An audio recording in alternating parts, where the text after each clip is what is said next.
arrive. Last week's episode, the first of such, following the departure of our friend, the cleric Deebs, found the party back in town in Phandalin, catching up on what they'd missed while they were gone, finding out that dignitaries and representatives from several cities and nations have arrived here in Phandalin, all of them seemingly vying for a part in the Rockseeker's discovery, the lost mine of Phandelver.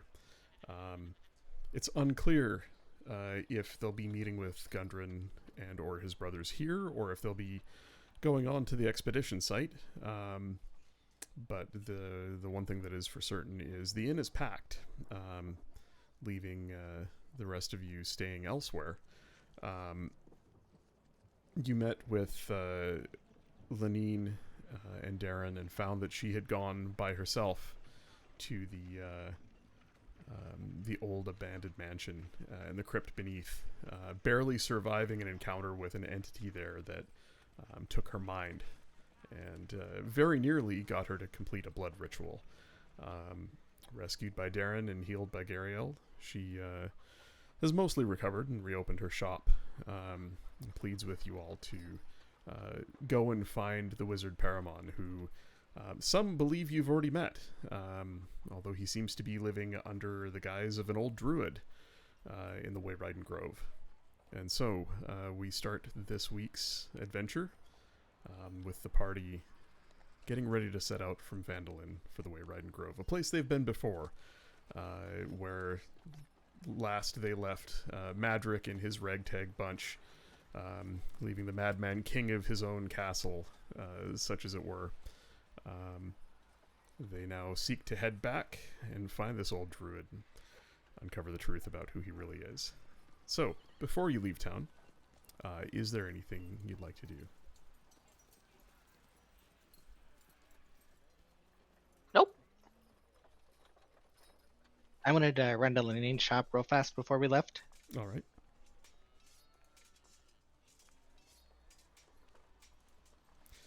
Did you tell us not to worry about supply points right now, or should we grab those before we leave? You should grab supply points. So, Phandalin to Wayriding is, I believe it's a roundabouts 3-day trip, so 6 days there and back. I would recommend purchasing enough supply points to have a few points extra if you needed. Right. Okay, I would go and grab the necessary supplies then. Okay. We can get those at Lenine's, yeah? Elmar Barthen would be better stocked. Lenine's got more around town stuff, furniture for the home and Right. and weapons for defense and fineries, tapestries and drapes and finer clothing, that sort of thing. And Elmar has all the mining stuff. Elmar's got some mining stuff. He has farming equipment, adventuring supplies, provisions, packs, that sort of thing. And the Miners Exchange has like heavier mining equipment. I would head to Elmar's then. Okay. Me too. So all I need you to do is tell me how many supply points you'd like to buy, how many days of travel provisions you'd like to buy, and it's 5 gold per. Well, each person can carry 2. Is that what you said? Yes. So I guess the maximum amount that we can take. So 8 in total. If we want 2 for each person. All right. There's something that's kind of implied in the custom rules for the travel points, and that is if you want to save a supply point for a day, if you want to not expend it, you can spend time hunting. You can purchase, food, whatever. Like you can, if you stop in town and stay at an inn, you're not going to burn a supply point for the day. And so, there's an opportunity while traveling to conserve supply points as well.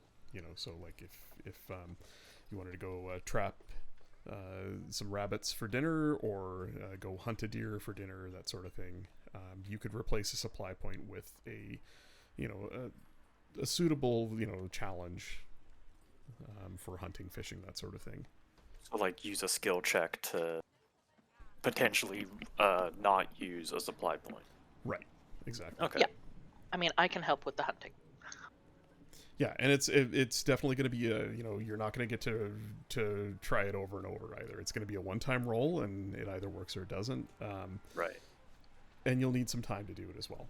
So that's the sort of thing where, like, when you've arrived at your destination and you're out in the wilderness, whatever, you're not traveling too much, and you have some extra time, you could spend some time doing that.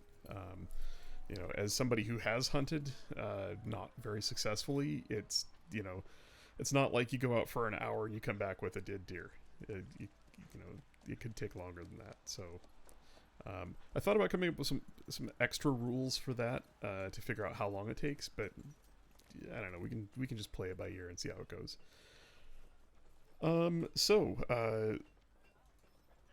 Go ahead and if you're going to purchase the maximum of 8 supply points, that's a total of 40 gold. You guys could all just chip in 10 gold and be good to go. Is that all right, or does one of you want to cover it? Oh, Well- we can do that. Yeah, let's all chip in 10. Okay. I thought about tracking this here on the map page. I feel like that's a pretty easy place to do it.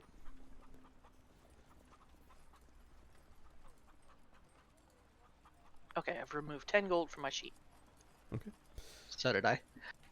Scribble, you find yourself at Linine's, and she finds herself surprised to see you here by yourself, wandering in. And she just smiles and nods at you expectantly. And this is just the morning after, like, so we're planning on taking off today? Mhm. Okay.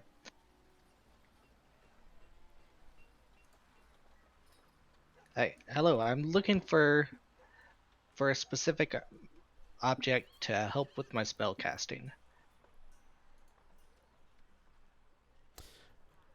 She thinks about it for a second, kind of looks you up and down, and she says, "You're not book smart, are you?"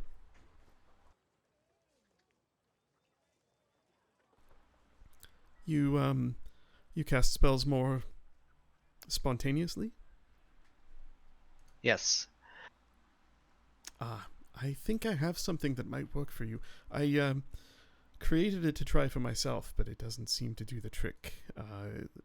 Give me a minute. She goes in back and comes out with a rather large, ornate wooden chest, shallow. Releases a complex lock on it, and it creaks open. You hear the tinkling of glass, and after a minute or so, she procures a small vial, places it on the counter. As she does, and the vial rolls a little bit, it reflects light in an odd sort of way. You see a bit of a rainbow shimmer across its surface, just for a second, and then it goes perfectly clear again.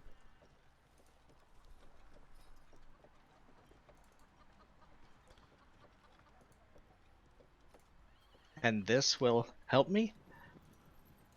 I think it might. Hang on just a second. I am looking it up.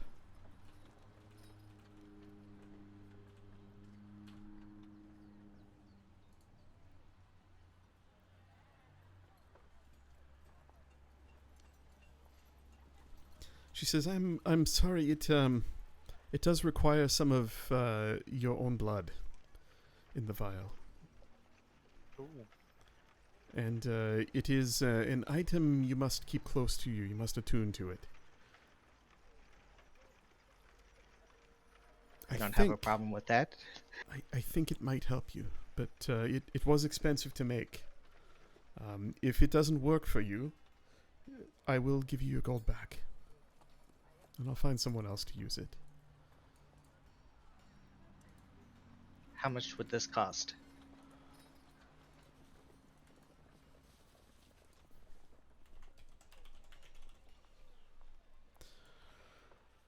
Well, after all you've done for me, I feel like I owe you all 350 gold. I won't be making any money off it, but if not for you, I wouldn't be here. It costs 3 bars of lavender soap.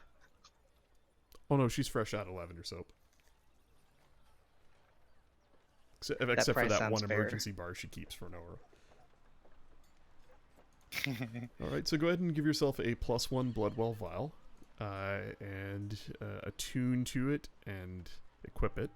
Or equip it and then attune to it.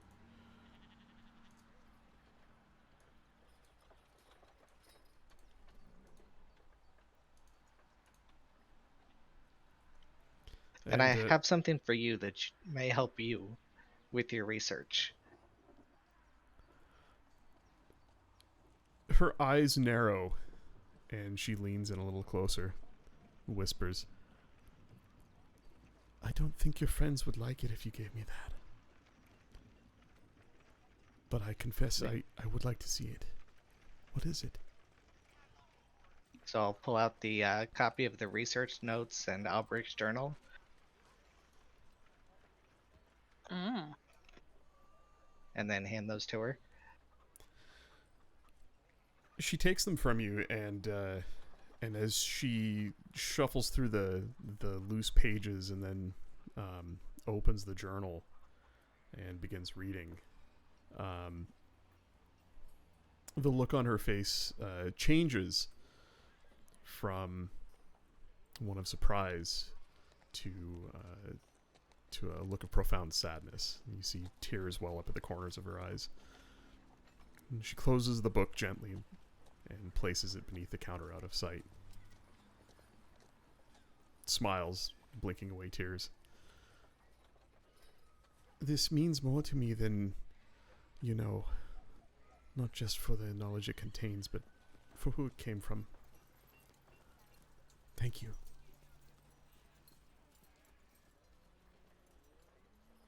Tell me, That's are you and your friends going to find Paramon? I believe we are heading that way today. Good. Well, I wish you luck. I wish I could go with you, but I don't think Darren will let me go far. It's better you go than I anyway. I'm not suited for travel.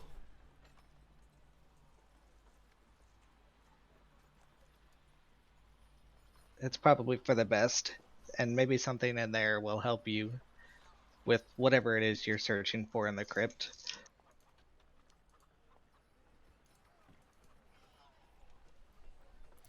Yes, well,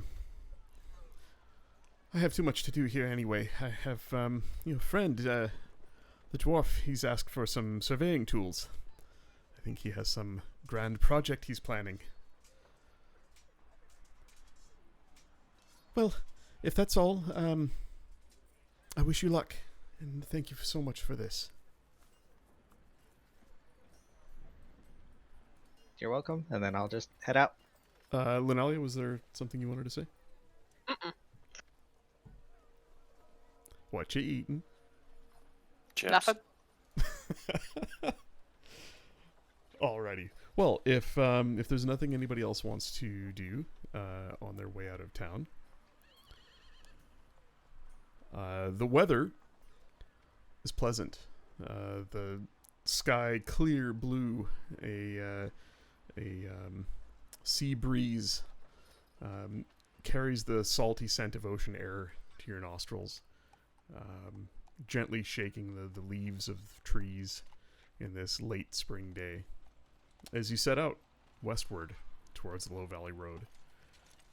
The first day of travel is relatively without incident. You pass the old ambush point. Lunalia, with your perception, you definitely know you're being watched. You see a distinct silhouette beneath the shadows of the trees. At least one goblin lookout watching the road. Do we recognize the goblin? Do I recognize him? He's well out of sight. You just kind of happen to glance and see the shape. The pronounced pointed ears and the hunched squat shape, sort of hiding in the bushes. It doesn't move as you pass. Just watching. She's just gonna mention to Rogar, it's probably for the best that Deebs has stayed behind. For what reason? She's just gonna nod her head towards where she saw the goblin. I know he doesn't like their kind. Should I make a perception check to know what the fuck she's talking about? Yeah. Go ahead and roll a perception check. Oh yeah, your shield, right? Mm-hmm. Yeah, there is at least one goblin watching the road in this area, and you would recognize with your tactical background, it is there's a choke point here where on either side of the road there's a bit of a low berm, a bit of a steep hill on either side, where a cart passing through, the folk about it would be easily jumped, and a tree could be felled across the road, or some boulders rolled in the way to stop a group while an ambush happened. It's a good spot. It's a spot where things have likely happened in the past. Nice. You travel west, and finally reaching the junction at Low Valley Road. You have the option to push on if you'd like, or camp here where you did some weeks ago with the Red Brands. What would you like to do? How late in the day is it? It is... Well, you've been traveling for 8 hours, so it'd be about 6 p.m.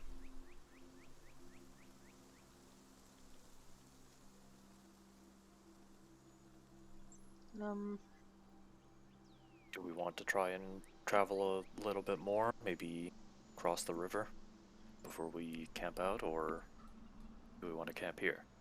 So you're here after a day of travel, and if Oh, you... that junction. I was looking further ahead, sorry. Yeah, if you burnt a supply point, you could make it another, let's see, what are we looking at? 5, 10... You could push on and make it almost to the Wayriden Grove for the cost of one more supply point. I mean, I think we should. We're all freshly rested. We're in Yeah. good shape. You think we should push on? Mm-hmm. Yeah, I'm good with that. Yeah, okay, we can do that. All right. You continue on. Given that it's a single day of travel, roughly to your destination, like you'll basically venture forth into the grove and look for Paramount the next morning. I'm not going to bother with a skills challenge. Your travel is also all on well-maintained roads, so it is not dangerous in any way, shape, or form that you're aware of. As you reach the edge of the grove here, where last time you visited there was a large sort of tabletop stone atop which sat a goblin lookout. You find the area clear. No lookouts, no sign of anyone nearby. The edge of the forest curves around the north and east sides of this small hill with a stone outcropping on it. It would be a good vantage point if you camped out atop the stone. There is a little bit of a hollow beneath it where you could make camp as well that would provide shelter from the air. What would you like to do?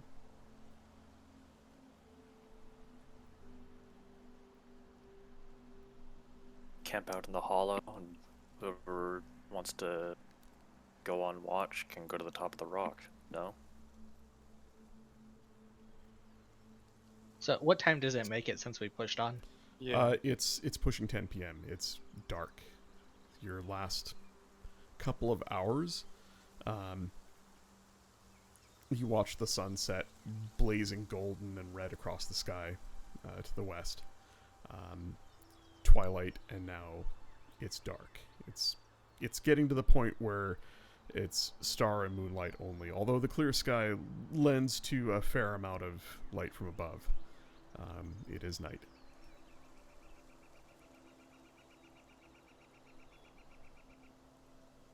I'll take first watch. I will put up my tent. I have a 2-man tent. And whoever is not on watch is more than welcome to use it. I'll take second watch then. Will you be I able will. to see? Just flash the new goggles that I have. I should be able to see in the dark now. Is Noro going to be able to see? I would need to activate my sword. I'll just hand him the goggles. Just return them when you wake me. And I'm don't- like, my face is not like your face. How's this gonna... I'm just kidding. I'll Just put tighten 'em up on. the strap. Yeah, you look over the goggles, and there is indeed a strap over the nose that is adjustable. There's a buckle there. It doesn't look entirely comfortable, but you can adjust it. Oh, okay. All right. Cool. I say thank you. Yeah, And it I doesn't just- require attunement, so it's easy enough to just pass around. And I start pondering, like, I probably should have gotten these instead, and I'm like walking away towards my post. I start getting PTSD from the moments in the cave. Yeah, so Lunalia will set up the tent, and she's going to start a little fire for tea. And then she's not going to sleep in the tent, because she doesn't need to. She's just going to nestle into some roots. Noro, the goggles lend you 60 feet of dark vision. It's in shades of gray, and having never seen it before, you put them on, and the world about you changes. The color is gone, but you can see clearly out a certain distance, and beyond that, it just fades away into darkness. You can still see the horizon line. Where dark rolling fields of coastal grass cut into starlit sky, and you find yourself slipping the goggles off to look at the stars and then putting them back on to have a look around at the land. It's a strange experience, but it's one you eventually get used to. Lunalia, you settle in to make some tea. Is anybody else doing anything? Is there anything you'd like to do as you settle down for the night here? If there isn't, Noro, I'd like you to make a perception check, please. Okie dokie.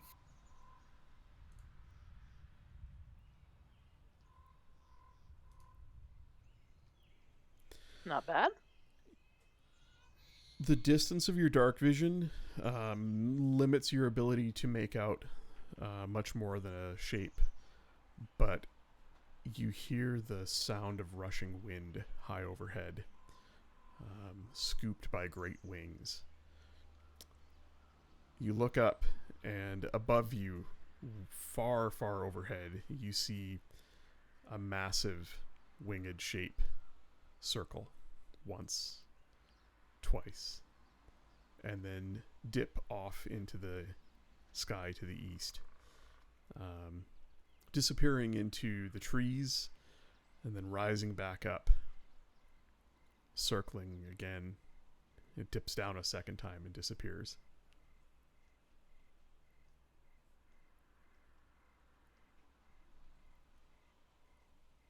And then nothing.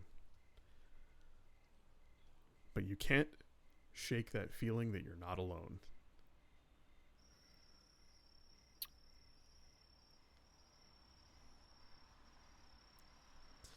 The rest Okay. of your watch goes without incident. Who's taking next? I will. Go ahead and make a perception check. As Noro hands off the goggles to you. Know what happened before. Armed with the knowledge of what Noro saw, using your shield to your advantage, you continue scanning the sky as well as the immediate area around you. And at first you're not aware of anything, but eventually there is the sound of a small creature moving. Off to your left, down a ways, just down the little bit of hill below the base of the stone that the group is camped out beneath. In the tall grass, as the breeze ripples the grass, you see a head, pointed ears out to the sides. You think it's a goblin. About 30 feet away from the camp, and slowly making its way towards the camp. Does it look like he sees me? Yeah.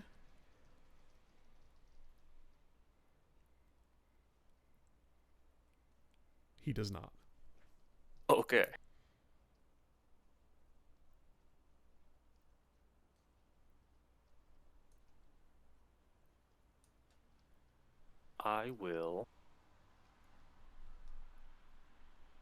I'll take out a javelin Oh no. and wait until he gets a bit closer, like 10 feet closer, to see if he's alone or if there's others. If he's alone, then I'm gonna throw the javelin not at him, but kind of like a warning shot to just in front of him. You watch him, and as he sneaks closer and closer to the group, you see the glint of moonlight on steel. You can see he has a small dagger in one hand. He's holding it defensively, and he's moving warily. He looks left, looks right, and starts to shuffle a little bit closer to one of the sleeping forms beneath. You're sitting on top of the rock, right? Yes. Yeah, towards one of the shuffling forms just below you by about 15 feet, 20 feet. Go ahead and make an attack roll to not hit him. Don't roll a 1. Oh man. Oh, phew. Uh-huh. You rolled a Got one. him. He rolled a 1. You jinxed it. Oh, Awesome. Out of Oh, all boy. the... Oh my I God. didn't expect that. Let's see how many hit points a goblin has. Fail him. Great. You just killed Wheeze. This is a story Deep is going to be happy about.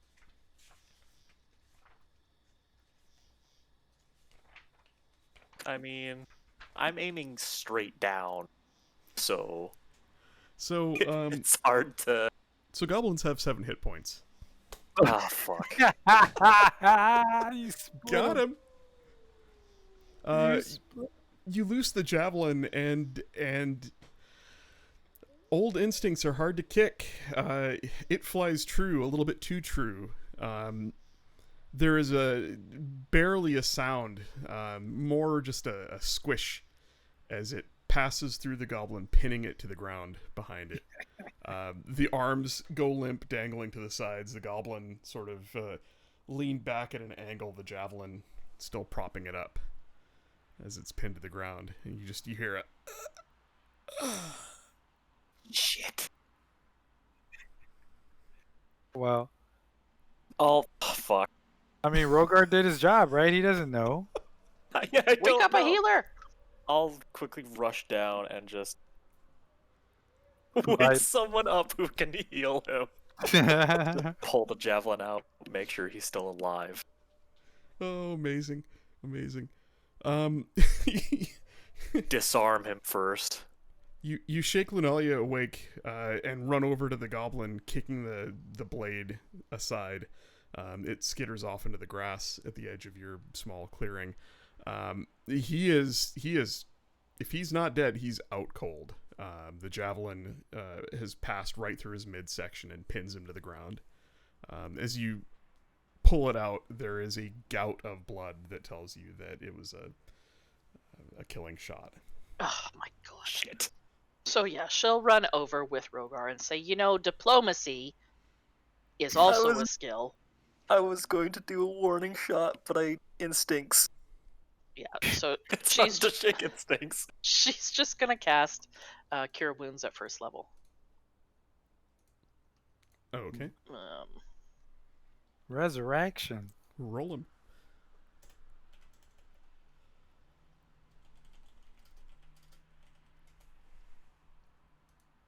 There we go. Good as new. System shock. You place your hand over the wound on his chest. Blood pouring between your fingers, and you cast the spell. There is a greenish glow that surrounds your hand and his chest. A sudden, sharp intake of air. He coughs, blood pouring out the corners of his mouth, and his eyes flutter open. The small goblin looks around with a dazed expression on his face. As his eyes finally come to focus on you, Lunalia, he kind of recoils and tries to shuffle back out of your grasp. Do I recognize this goblin? You don't. Easy there, friend. Why were you sneaking up on our camp? I smell food. You have food. I just wanted some. Where are the rest of your tribesmen? Gone. They're all gone. They moved south. They left some of us behind. The crazy one who lives in the castle now. They hunt us. For sport. Oh. What of Yimik and Wheeze? Yimik wouldn't have me in his group.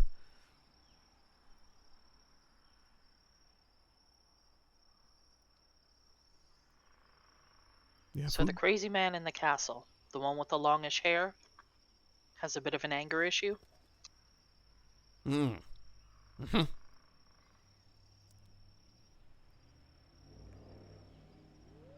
Ruger's still just holding the bloody javelin.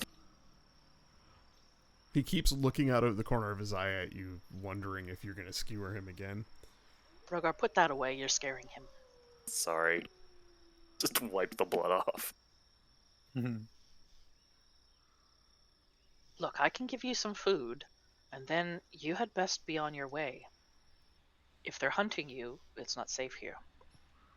They're not the only ones. Something fast, silent, comes at night.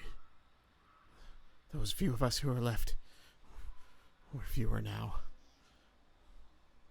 No one's seen it. We just hear something dive from the sky, and one of our brothers disappears. Oh. The hell likes to eat goblins?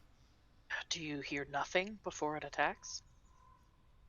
Just the whistle of wind, the rush of great wings.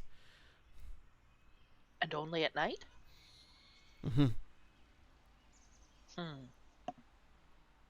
Noro did say that he saw something hunting. So perhaps Well- this is the same thing. We know there's a dragon in the area, but we've also seen it during the day. Maybe this is something different. A dragon? He starts backing away slowly, crawling backwards on his hands and feet behind him. Forget the food. Just let me go. Well, that's fine. I'll get you some food. Then you should really join whatever of your kind are left and get away from here. He holds out a hand quickly. Give me food. She's just gonna pull out whatever's in her pocket, which Yeah, is you- probably not a whole lot. Yeah, you reach in your pocket Crumbs. and grab some of your trail rations that you purchased from Elmar's, hardtack, nothing amazing. You shove it into his hand, and he greedily takes a bite and just nods as his eyes widen. Good, this is good. He tucks it away into a little pouch, looks around for his knife, spots it in the brush, gets up and scrabbles over, grabs it, and just disappears into the tall grass. She's just gonna look at Rogar, shake her head, and walk back to where she was trancing. It was just a warning shot that went wrong. Yeah, good warning. Oh, that was amazing. Stopped him dead in his tracks. It is very difficult to get information once they are dead. We got information out of him. It was fine. Well, I'm wide awake now. I've had my trance. I might as well take the watch.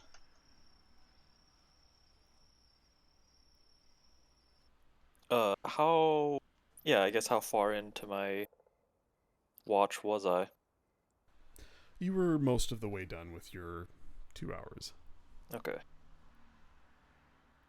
Then yeah, I'll just... You'd spent a while watching the goblin slowly circle the camp and pick his route.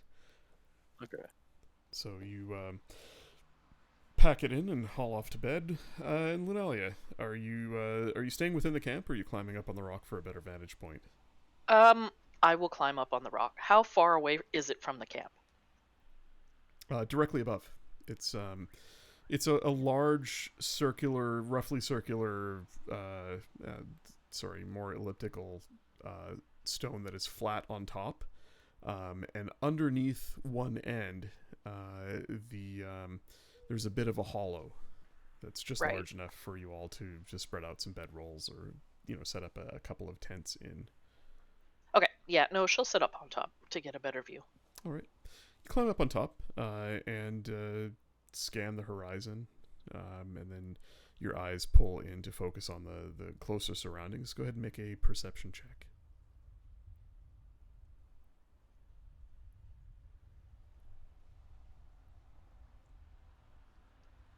Damn.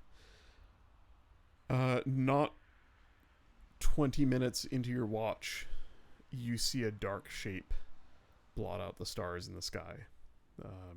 Great wings stretched out, gliding silently high up. And it circles to the south of you, close to the river. Once, twice, and then like a speeding bullet, it suddenly drops. You hear a rush, even at this distance, maybe a half mile away, as it disappears into the tall grass, way off in the distance, into the darkness, and then as fast as it descended, it rises again, lower this time, speeds along the river to the east and out of sight. Do I recognize the shape of it? It is definitely a dragon. Hmm. Or something draconic.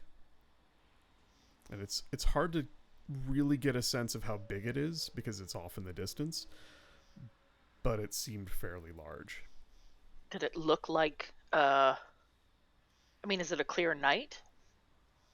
It is, yeah. So, did it look like it was a white? It's hard to tell what color it was, but it was dark. Mm-hmm. Darker, anyway. You got couple pretty good looks at the white, and you imagine its scales, even at night, would have reflected moon and starlight Yeah. quite well. This one, not so much. Oh dear. And you imagine it dove after something, and it could have been that goblin. Oh. It's hard to say, but he could have made it that far by now.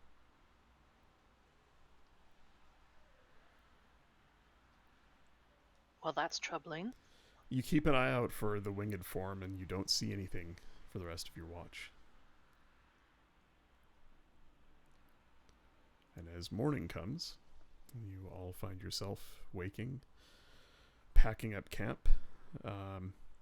You could make a survival check to try and get that tent back in the box. It will be a high DC. Get a tent back in the box. I've unrolled my tent I don't know how many times. Why does it need to go in a box? It's the old joke. You can never get the tent back in the original box or bag that it came in. Oh, she just rolls it up and ties it. That's what everybody ends up doing. So, as you find yourself into the early hours of the next day, how are you entering the Grove? Are you going to use the same trail that leads to Craigmaw Castle and then go beyond that to the north, or are you looking for? Well, we know he's staying in a tree, isn't he? How far are we from when we first met them?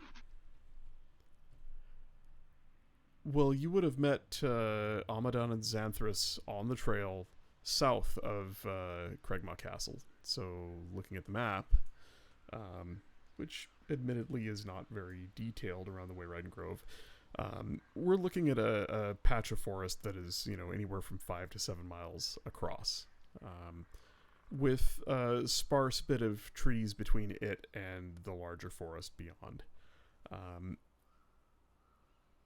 The trail leads from here, and I suppose I can just freehand it. The trail leads from here fairly linearly up to the castle, where there is a small clearing about it. And you would remember that there are, I think there was 1 or 2 small hidden blinds along the way where goblins could hide out and maybe trigger traps. Right. You would have met them right around there, very close to the castle itself. And Amadon had said he was going to go and introduce himself to the new, his new neighbors. Mm-hmm. Okay. Well, because they said that I could possibly call them with the little tune that they played. That is correct. Oh, right. I don't remember which one of them whistled the tune. Was that right? I thought it was the Minotaur guy, Centaur guy. I think so. I think it was Xanthras. So I was wondering, would we be close enough to where that he was able to hear that or whatever? You could try it. I mean, as you're making your way down the trail, you could try repeating that tune as you heard it, and listening for a response. Okay, I'll do that. Okay. Can somebody make a survival check as you go, and a perception check from somebody else? Let's say. Ooh. I can do survival. I can do perception unless someone else is more than +7. No. Damn. You show off.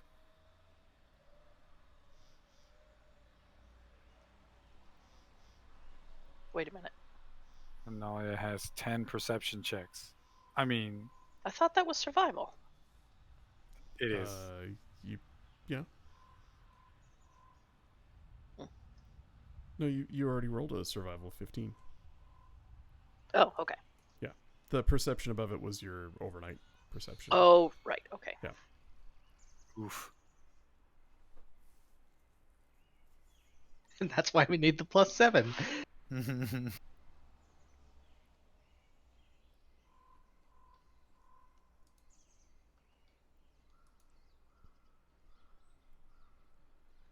So as you're moving along,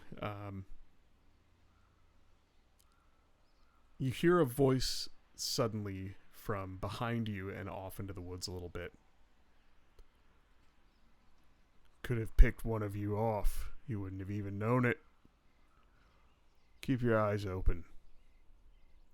And as you look, you see Roger, the dangerous-looking older member of the Red Brands, sitting quietly beside a tree, some brush cleverly arranged around him to obscure him from view. He has a large, heavy crossbow in his hands. He's just sitting there. Perhaps we knew you were there and didn't view you as a threat. You tell yourself whatever you need to sleep at night, sweetheart. Madrick's not home. What are you all here for? We're not here for Madrick. I see. Well, move along then.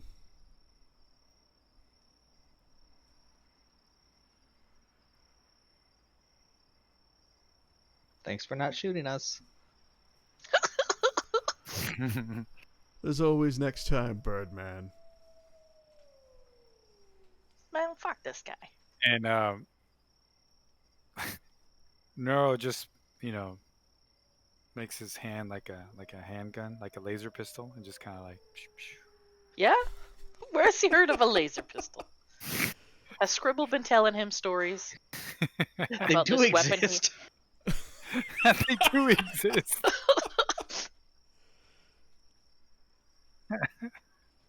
Scribble been talking about these dreams in which he sees this hand banger of sorts that fires light.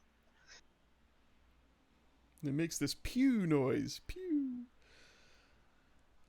You keep moving, and you get to the spot where you think you met them for the first time. You whistle the tune again and nothing. Eventually you break into the clearing with the castle in the distance.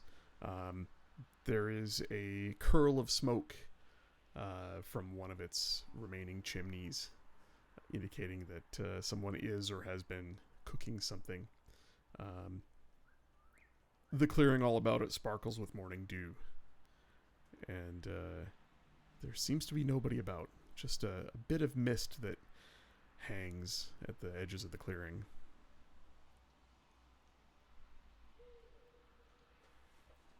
Try it here, Scribble. This looks like a good place.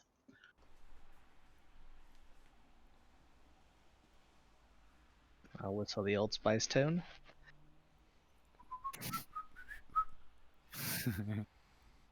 As you whistle the complex tune again, you hear a response. Different notes, but a similar song that weaves together with yours as you finish whistling it. There are the sound of hoofbeats in the distance, in the brush. Approaching and slowing, and in the darkness between the trees, you eventually see the centaur, Xanthras, emerge.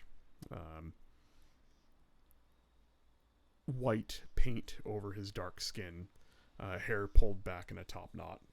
The familiar gold hoops in his ears that match his golden eyes. Hello. I had wondered if you would return.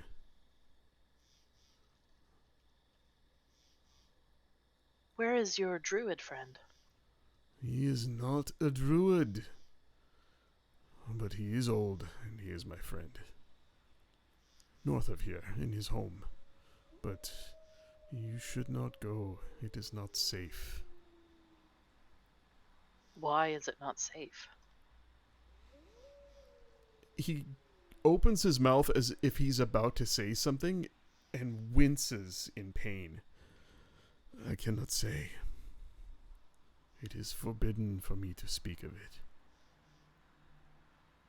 Forbidden by whom? I cannot say. He just bows his head as an apology. Will you stop us from going to him? I will only stop you if you attempt to harm him, for he is my friend, and I have taken it upon myself to watch over him. But you can't tell us why he's in trouble, or who told you not to tell. He is in Correct. no trouble, but you may be if you go to him. We're in need of his help. We know now that he's not a druid, but a wizard.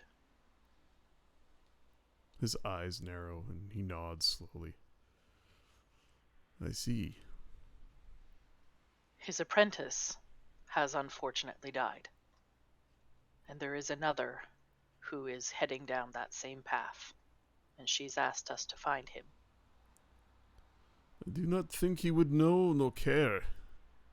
His mind is gone. He's feeble and old and lacking in skill or knowledge. He has the mind of a child.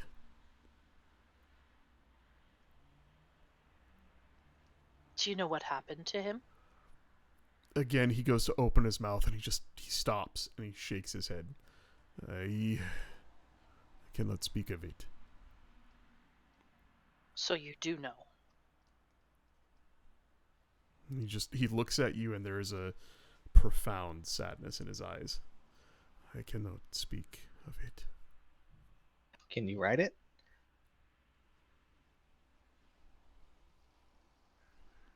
He slowly cocks his head to the side as he looks at you.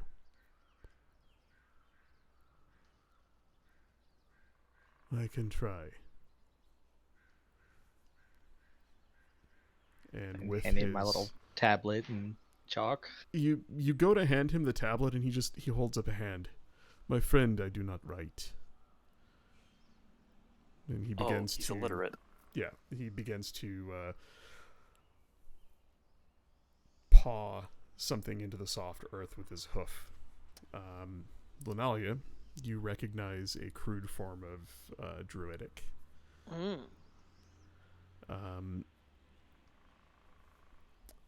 And in the picture that he draws for you that only druids can understand, you get the sense that the old man is owned by something, is Oh, shit. a piece of a collection. He takes a step back from it and looks down at it, looks at you, sees the recognition in your eyes and nods, and he says, I dare not speak any more of it. I dare not write anymore. Is he able to leave this grove? I do not know.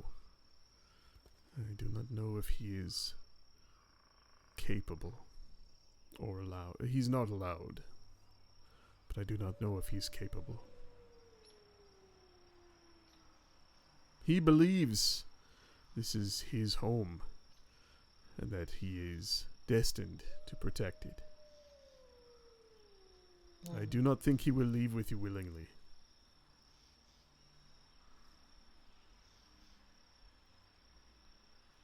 Could you take us to where he is?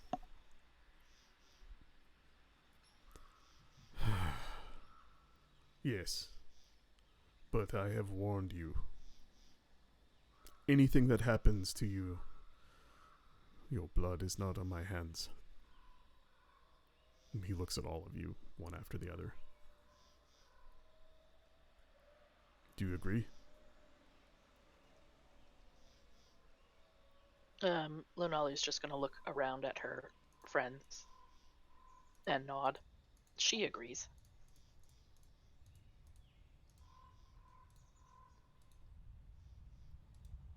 Sounds fun.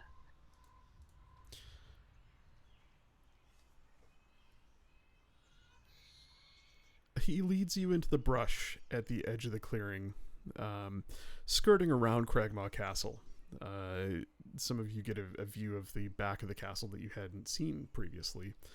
And you plunge deeper into the forest, seemingly towards the northern edge of the grove, although you would know based on the map that you have, and in those of you who've traveled past the grove from the north, you must be nearing the edge of the wood, and yet the trees seem to grow taller. The space underneath them seems to grow darker, the canopy knitting together, blocking out light in places. Mist, thicker than should exist at this time of day, pools in the hollows between the trees. As you pass through it, there is an acrid tang in the air. The mist itself seems to cut into your flesh. There's a sharpness to it and acidity to it. It burns ever so slightly, but it burns. Can she, like, on our way, she wants to talk to Xanthus about some things. Sure. He doesn't stop, but he does sort of turn his head towards you as he's plodding along slowly through the wood. A couple of us spotted something flying around last night.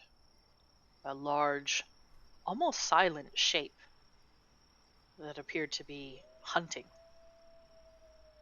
We encountered a goblin that said they have seen it as well. It has been picking off his people. When Madrix don't hunt them for sport, that is. Do you know anything about this? He just looks at you and nods once, and that's all.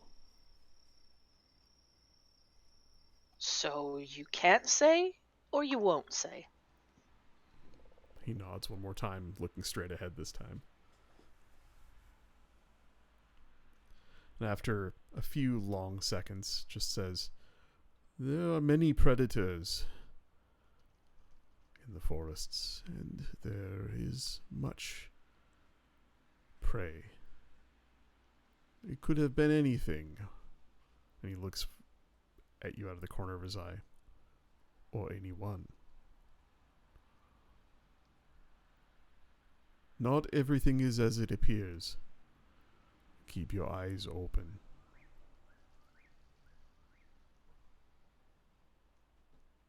Could we get some daytime woods music? You could.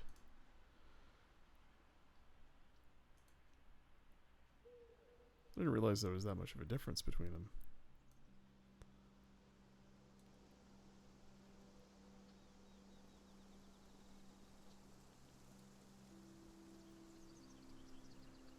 So she's going to drop back with the others just to confer and go over what we know.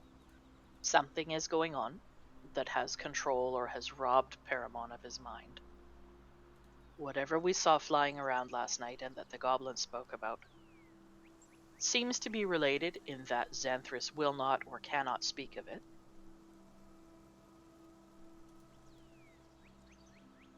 This section of the wood seems much different and not natural. And he's said that not everything here is as it seems, and that whatever was flying around could potentially have been a someone.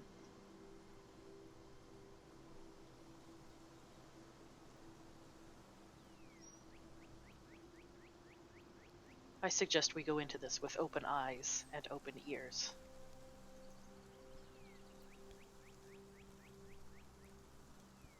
If Deeps were here, we would already be halfway in chasing him. Undoubtedly. The mists clear, and there is a small opening in the canopy above where the sun shines through, lighting the entrance to a thick tangle of brambles. Xanthus stops, plants the butt of his spear in the ground there, and stands firm. He looks towards the entrance and then looks at you. "From here you will go alone. If you pass this test, you will reach Amadan, the one whom you seek. I can go no further."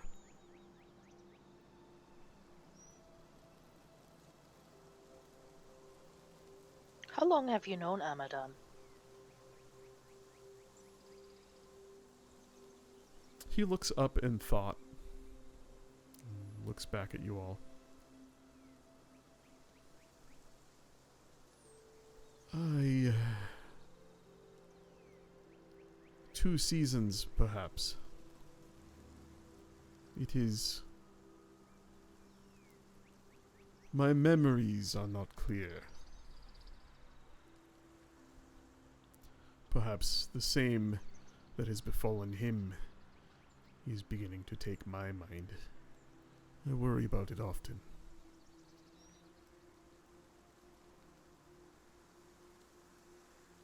Go, quickly. I wish you luck.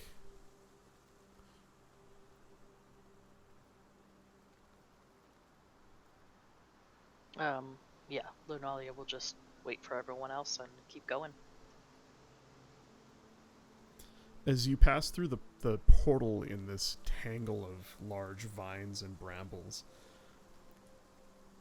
you enter a space about 30 feet across, roughly circular.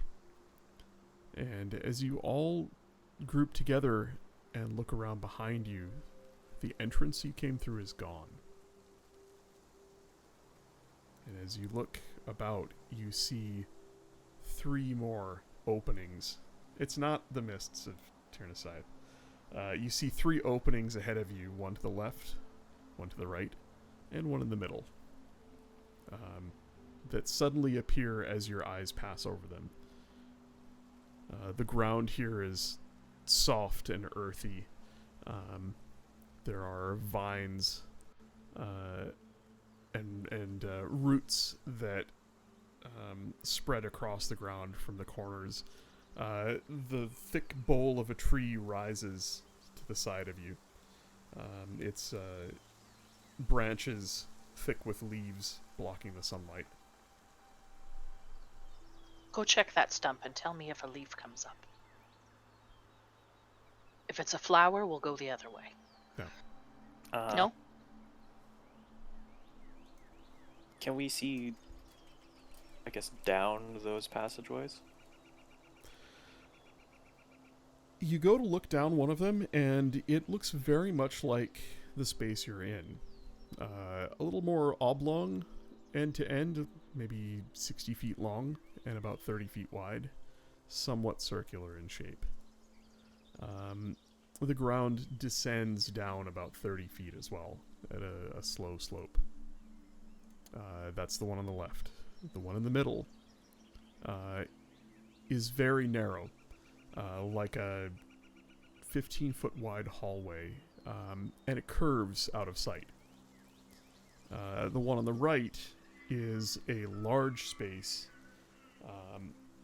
the far end of which is obscured by a dense thicket of trees. You don't actually see a bramble wall like the space you're in.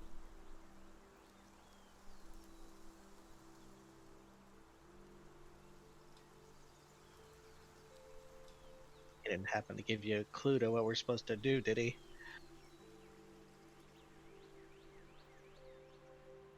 No.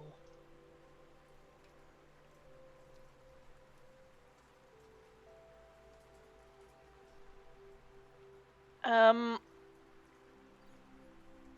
there any signs or anything like around that say to do something? Nope.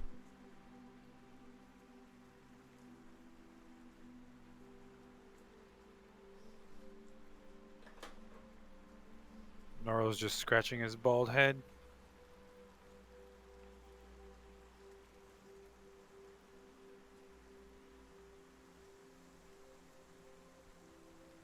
Why couldn't it be something to climb?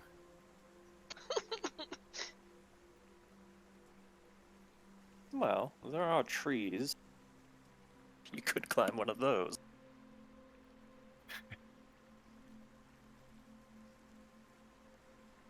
Does it look like we could see more if someone did climb a tree?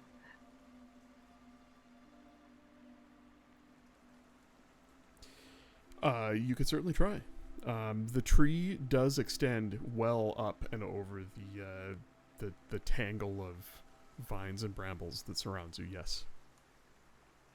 Well, Noro has the best climbing, doesn't he? I think that would be an athletics check, right? Mm-hmm. Rogar and me, we both can do it. The base of the tree is quite big around. Its bark is craggy, so someone like Scribble could scrabble up it. But it might be, to get a really good grip on it. Like the tree is about 8 feet across at its base. It would really take somebody like Noro to get his arms, partway around it. And how high is it? It is quite tall, 100 feet, at least. Its branches start about 30 feet up and spread out. It looks to be something like a large oak tree.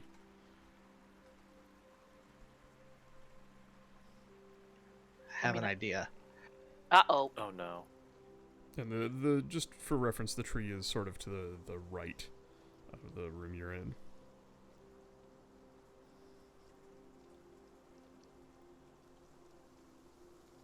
How about I just fly?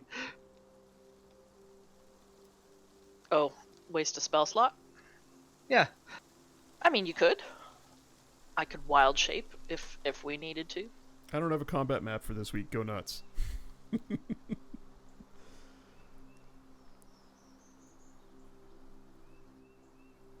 Yeah, go ahead. Fly. I am. Yeah, I'll just cast fly. All right, where are you flying to? Just up to see kind of what I can see. Okay. Just You cast the spell, and all of a sudden you feel lighter than air. Your feet lift off the ground slightly, and you begin to hover. You will yourself up, and the scenery around you drops away quickly. Your eyes focused on a single point of the sky as you begin to rise up into the air. You see in your peripheral vision the bramble walls shooting past.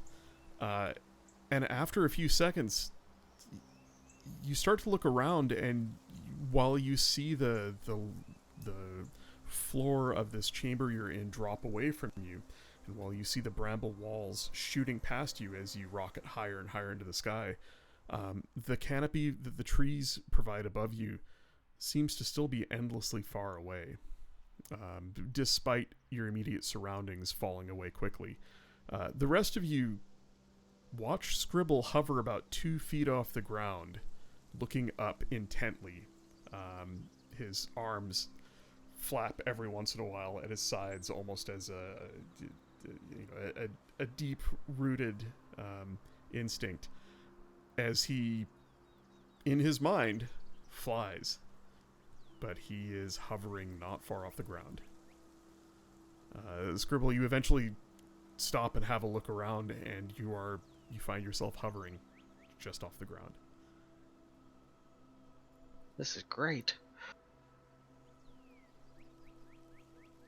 This is ineffective. Are there any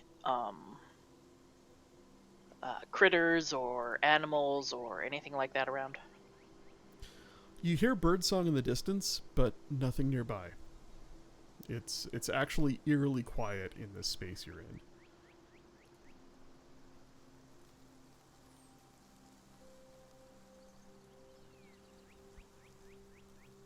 I'm going to take out a javelin and plant it firmly in the middle of the room,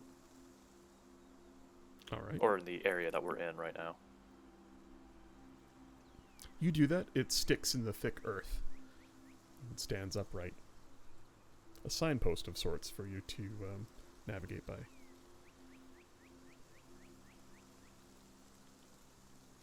I'm just going to start walking towards the right room.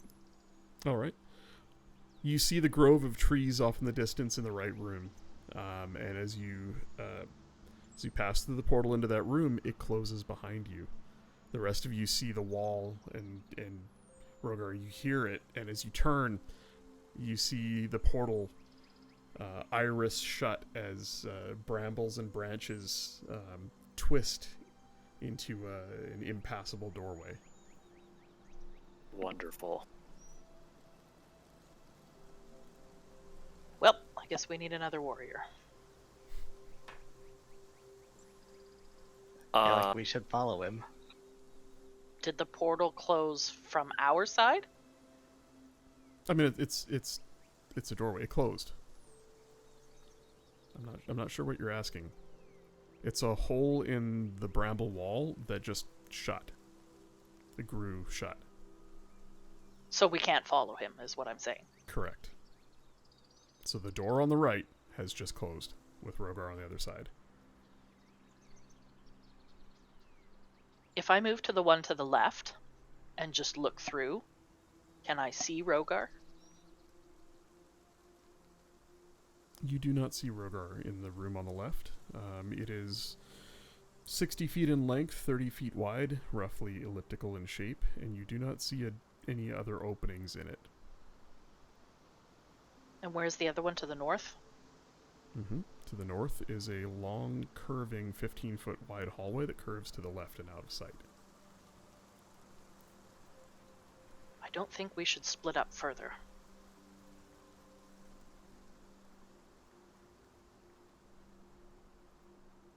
But I think we need to choose a direction.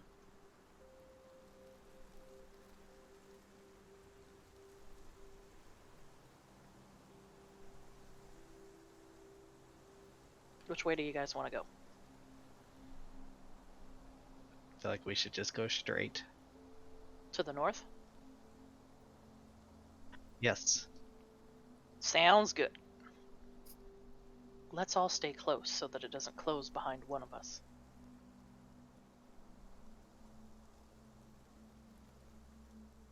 Rogar, in the space that you're in, again, it's about 30 feet across. On the far end is a wall of trees. There are no other doorways or anywhere you can go in here other than you can walk directly into that grove of trees. They stand far enough apart for you to slip between them. There is, low brush that comes up 3-4 feet high. And you can see a fair distance into the relative dim area within this grove, but you do see light on the far end of it. Kind of seems like the only place you can go. Yeah, I will move forward cautiously. All right. The rest of you into the hallway? Yeah. We're all gonna stay close together. Okay. You enter the hallway, and 15 feet in, you hear the sound of brush moving, and you turn and see that the portal you came through closes behind you. Overhead, sunlight filters through the canopy of the forest, dappling the western wall as you curve left, around. You find yourself walking for 5 minutes, then 10.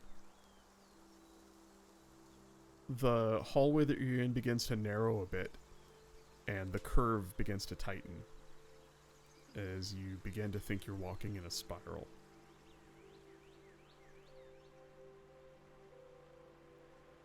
Well, we may as well continue on to the end. Doesn't look like we could go back.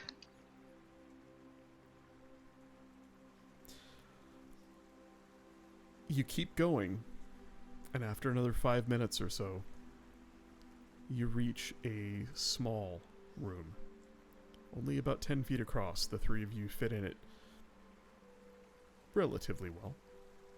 You feel a little crowded by Noro's size in this room. And as you look behind you, the hallway is gone, and it's a solid bramble wall. Rogar, moving carefully into the trees. You take just a few steps, but you look behind you. The clearing you were in is gone. You are deep in the forest. The trees dense about you, shadows everywhere. And you begin to feel watched.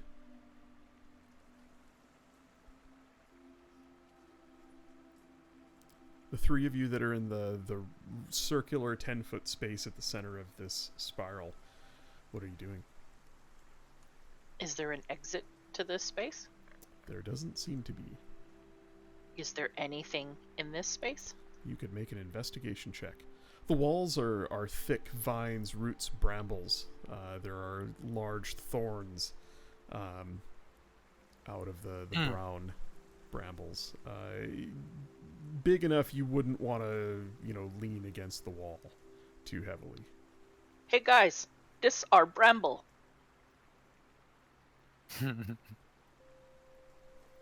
I rolled a 1. Yeah, that's amazing. For I 0. found a stick. She's not smart. She doesn't investigate well. The ground is down and the sky is up, guys.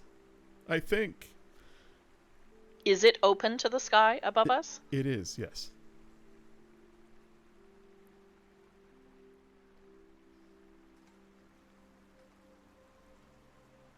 And the wall is brambles. Like we couldn't lean against it comfortably, correct? Correct. But it does look climbable. Like, you could... The brambles are quite thick. The thorns are spaced well apart. You could definitely climb up it. How high does it go, these bramble walls? They don't seem to go higher than about 15 to 20 feet. And they curve inward just a little bit, not much. Maybe a 5-degree slant inwards. So it would be a little bit hard to climb, but it seems like, any one of the three of you could make your way up it. Well, if I were to climb up and stand on Noro's shoulders, and then Scribble were to climb up and stand on mine, would he be able to see over the edge? Should be able to, yeah. Do you want to do that? Noro, do you want to give me a boost?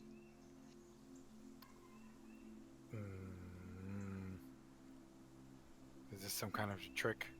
There's no dead things here. We're not in a graveyard. It's just a weird forest. It would be beautiful if it weren't so frustrating.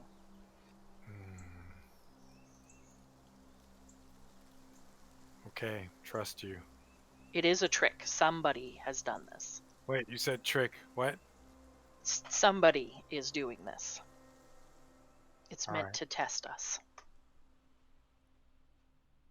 Okay, I help.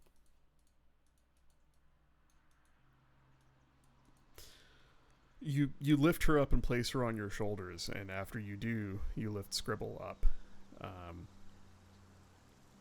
And hold him as high as you can so that he can try and scramble up onto Linelia's back. I need each of you to make an athletics check.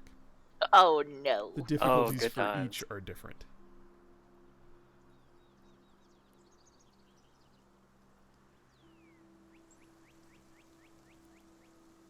Well, that's good. Good start. Twanky. Oh, for me, that's pretty good. That's enough. Oh no, I hope I don't get half of that. Nice. Nice, dude. With the -1. Yeah. The three of you, Noro provides a solid foundation, and Linelia, your footing on his shoulders, especially with trying to get Scribble onto your shoulders, is tenuous at best. You very nearly topple off more than once, but eventually you get it, and with the help of bracing against, like, reaching out, putting a hand on the wall nearby you, you steady yourselves. Scribble, as you finally make your way up onto her shoulders to have a look around, you can see over the bramble wall. You see trees ascending up, their leaves knitting together into a dense canopy. You are looking across a vast, wild hedge maze. It spreads off in all directions infinitely into the darkness beneath the trees.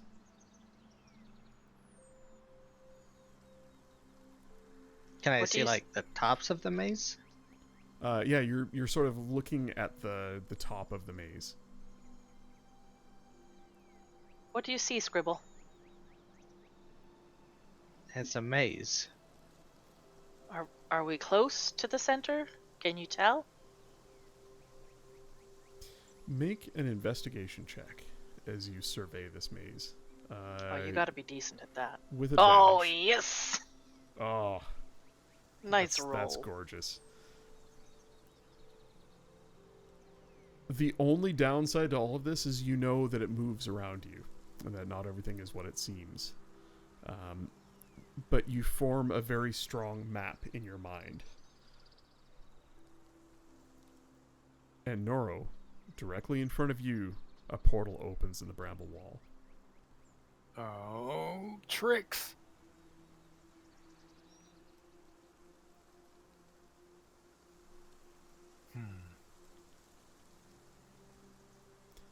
Rogar, as you're alone in this thick forest now, you become very aware of a large form, very quietly moving alongside you, 30 feet off in the brush. Slipping between trees, it makes no sound at all, but it's large. Larger than any creature you've been around. Does it feel like it's hunting me? That is the feeling that you get. Oh You man. feel like prey. And based on the way it moves, this is its natural environment. What are you doing? Wonderful. Just not necessarily quietly, but just to no one in particular. I'm just gonna say out loud, you wouldn't happen to be Amadon, would you? The one we're looking for? Or at least know where I can find him? You hear a low growl that very slowly bursts into a chuckle.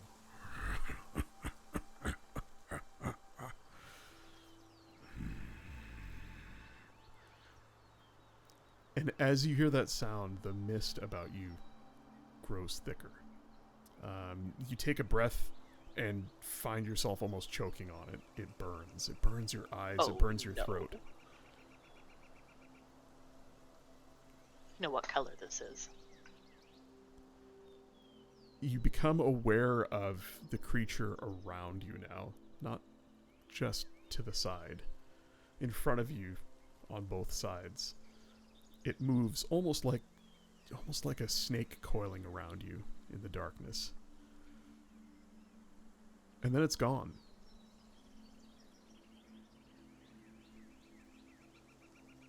You blink once, twice, you look around, and there is a light beyond the trees, not 30 feet away from you. You see light filtering through. I'll cautiously approach it again, I guess. Scribble, I need you to make a survival check with advantage as this portal opens and you all clamber back down to the ground. You look through it.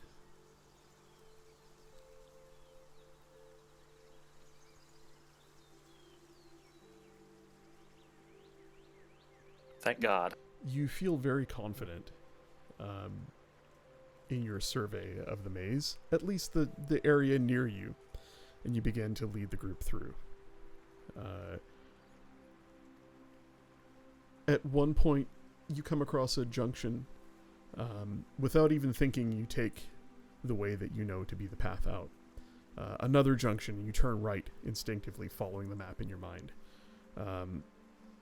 Nora and Linalia are left to blindly follow you.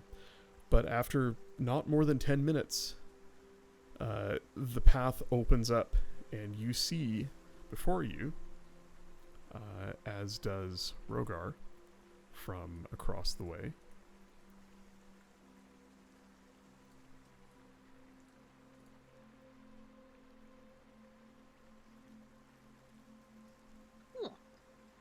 a clearing, the sunlight shining through, the ruins of Thunder Tree. An old town, not more than, a few standing walls remaining. At the far end, you see what may have once been a wizard's tower, cylindrical, 30 feet across, maybe 3.5 stories high, crumbling, a few window frames left in it. You see the curve of a spiral staircase around the inside of one wall. The other side torn open, perhaps by a great impact, or just perhaps by the ravages of time. The buildings are close, or what is left of them. They're overgrown. Vines and brush have overtaken the landscape here. This place is at least a couple hundred years abandoned. And it looks like something terrible befell it before it was. These buildings, many of them are wrecked beyond recognition.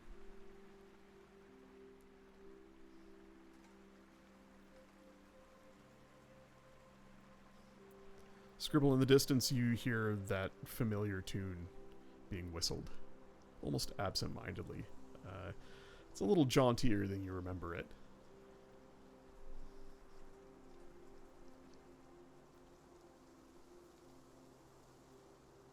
I'll go ahead and return the tune. You hear a voice echo through what's left of these streets. Come on! Come now! I've put on tea! Don't be poor guests, come on! To the tower! Echoing in the distance. Sounds like there's tea in the tower.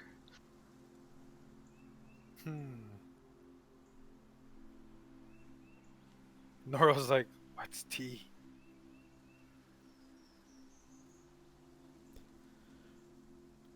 Tea, Noro, you drink it.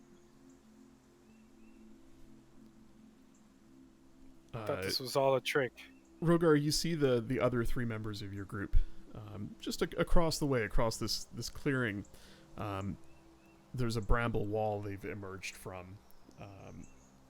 You turn behind and look behind you, and the dense thicket of trees is still there. It's still very deep and dark beneath the canopy. But here in this clearing, with this ancient wrecked town, you can see clearly about you on all sides. And as you rejoin the group and you begin to walk towards the sound of Amadon's voice, you see the tower rise above you in the distance. Its wrecked door frame lies open. Part of the first floor is just open to the air. Vines have grown up the side of the tower. That acrid mist hangs in pools, in depressions in the ground. There are large thorned vines that wrap around the base of the tower, and up and over some of the crumbling rubble around it. Hints of that same look and feel of the hedge maze you were in. You hear that jaunty tune being whistled, and the curl of smoke coming from what looks like the top floor of this ancient crumbling tower. And you hear his voice echo down. Come now, I've prepared tea and a small meal for you. I was told there would be guests. Did not think it would be the lot of you, and with a new friend you've brought. Well, come on then. Can we see him from where he's shouting down? One side of the tower is completely open, all three floors. And yes, you can see him. There are a few meager possessions that, it looks like he's cobbled together from the wreckage of this town. And indeed, up there is a wisp of smoke coming from some sort of small fire pit or hearth. You all ascend the steps slowly, warily looking around. You hear a squeak, and Linalia, with your passive perception, you spot a little mouse run down the steps, hop, hop, hop, and spots all of you, and then goes scurrying off into a dark shadow in the corner. We recognize this mouse, yes. Mm-hmm. You certainly do. It is Cornelius, the mouse that he had with him before. Any sign of the rat? No sign of the rat. As you reach the top floor, or what is now the top floor of this ancient crumbling tower, you see the old druid Amadon. Wild hair and beard. He turns and looks with crazy eyes, just shakes his head violently. Oh, it's good that you've found me. It can be a bit of a journey to get here. You must be parched. I've made a cup of tea for each of you. He looks at Rogar. Hello.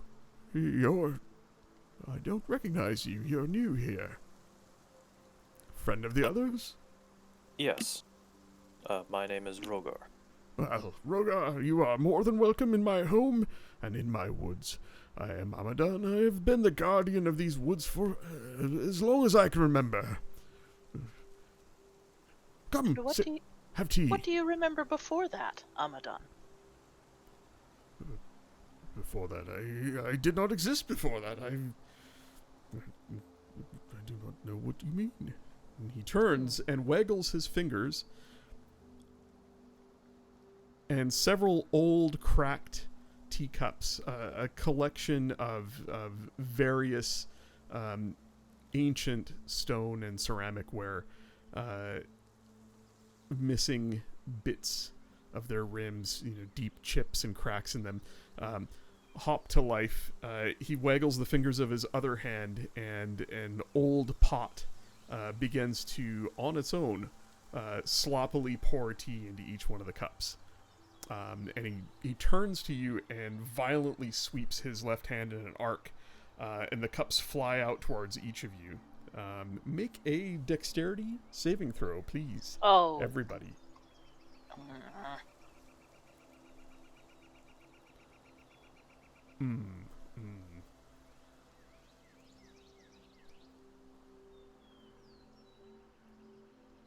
Uh-oh, Oh, no. Just a lot of hot tea in the face. Lucky 7. Oh, man. Boy. Everybody but Lunalia goes to catch their cup, but it's flying at such speed. Rogar, your teacup shatters on your chest, splashing your armor with hot tea.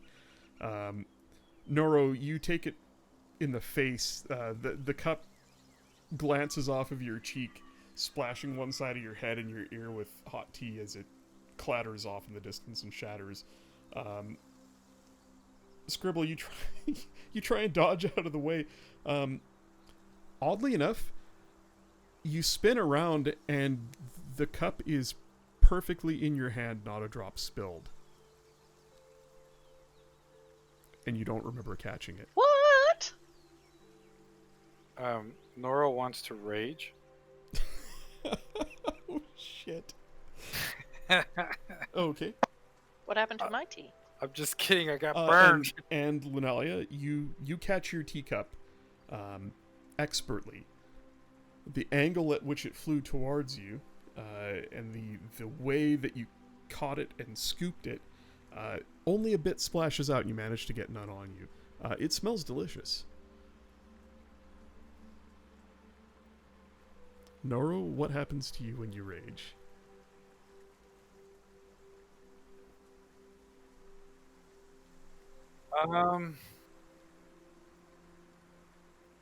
All I see is red. He just hit me in the face. You want to roll on your rage table? I'm gonna. That's for no, when the rage dies off. That's when it dies off. I'm just going after him.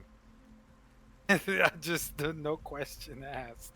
Rogard, busy patting himself in the chest because fucking hot tea all over himself. I'll try and grapple Noro if he's going after the guy. All right. Well,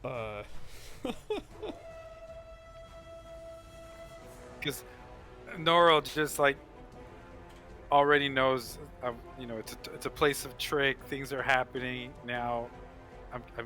It's hot. It burns. I'm in pain. Noro no like. Noro smash. I just got struck. And so yeah, there's no lawyers in this game, so I got to go handle business. all right.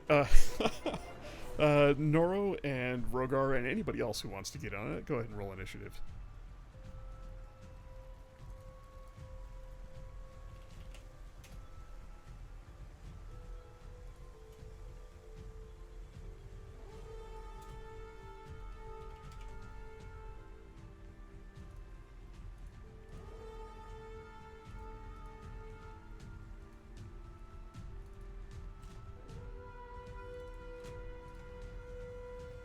It says no token was selected, but I don't have a token to select. I haven't put tokens up. I'm just Same. auto-populating the list here, which I will put up on the stream in a second. Oh boy. Well, that's interesting. It's not showing up in the stream.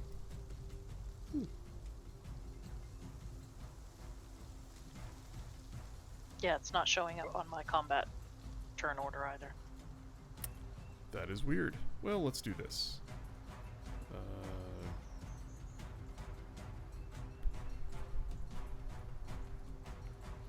just going to remove you guys, and I think I need to do one of these things where I grab all of you and put you on the map manually.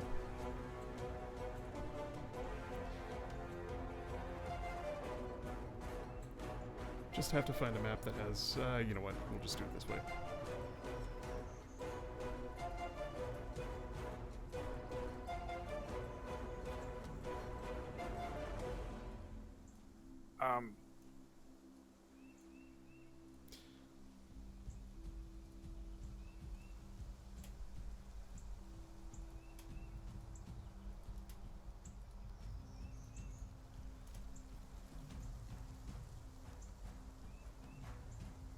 Yeah, it's a little tricky to handle initiative when you don't have a map in It's okay.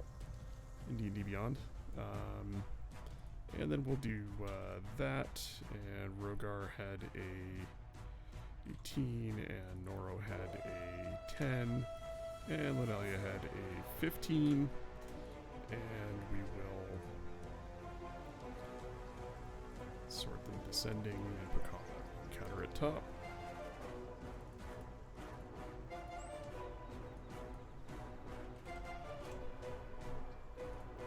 And we'll roll a d20 for Amadon, and he got a 17. Although, Noro, for you, this is a surprise round, so you burn a bonus action and rage, and what do you do? I'm going right to him, and I'm gonna attempt to attack him. Oh man. Now, not with a weapon or anything. This is more of a. I just got to go after the guy, and so I'm gonna try to maybe grapple him and crush him. Yeah, let's do that. Alrighty.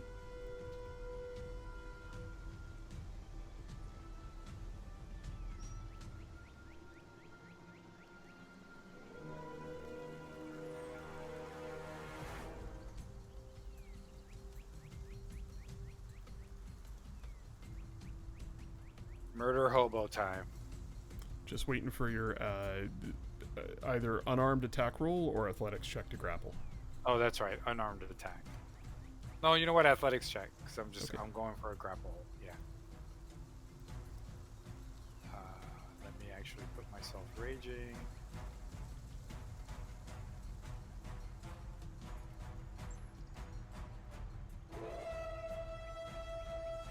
Wow. You catch him by surprise, and I don't recall entirely what happens if you grapple somebody by surprise, so just for fun, we're gonna say he's gonna roll with disadvantage, and he gets a 1. Good rolls. Noro, with the hot tea dripping down his face, just roars and rushes forward, wrapping his large arms around the thin, old-robed druid. There's a sudden expulsion of air from the druid as you know, thick python arms wrap around him, and his eyes nearly pop out of his head as they go wide. What are you doing with your second attack? I kind of let him know. Now I crush. So I squeeze. Is like what do you do for holding? Like I just want to crush his bones, just from the grapple I have on him. Oh yeah, I mean that's gonna be. You know what? Just make another grapple check. Okay. And, That's enough. So you do, let's see. What is your strength modifier? Is it +3? Yes. And your rage damage is another +1 or 2? 2. 6 points of damage to him as you begin to crush him in your grip. Nice. There we go. Just fixing the initiative order. That is Noro's turn, and we come to the top of round 2. Everyone was surprised. Rogar, it's your turn. You see this happen before you in the blink of an eye. And you can see the druid's face already starting to change color. I'm going to attempt to, I guess, break the grapple on him.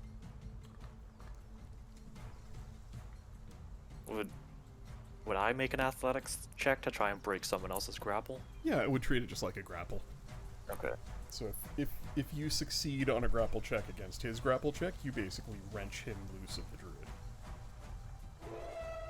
And then you yourself have him grappled. So, Noro, if you could please make an athletics check with advantage.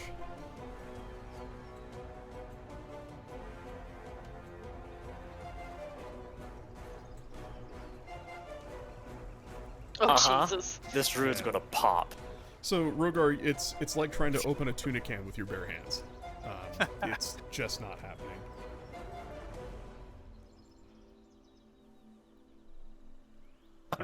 You do have another attack action, if you'd like to use it.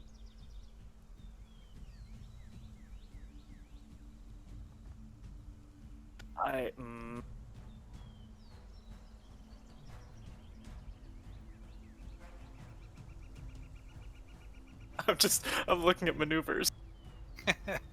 Yeah, I'm looking at spells.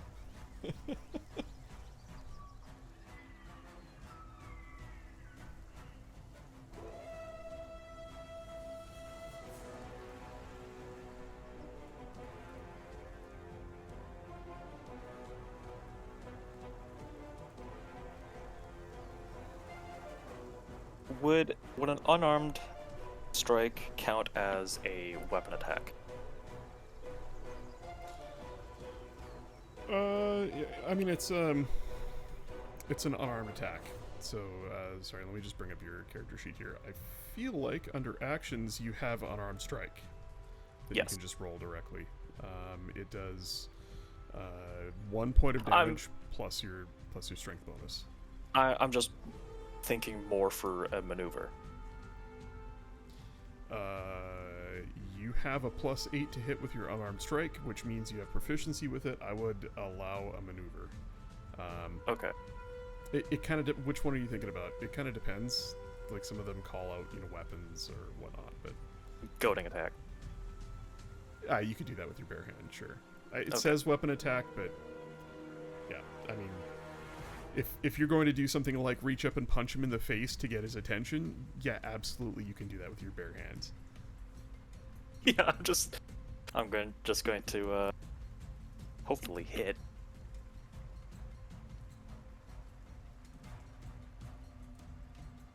And just punch him in the spine. Just to try and get his attention.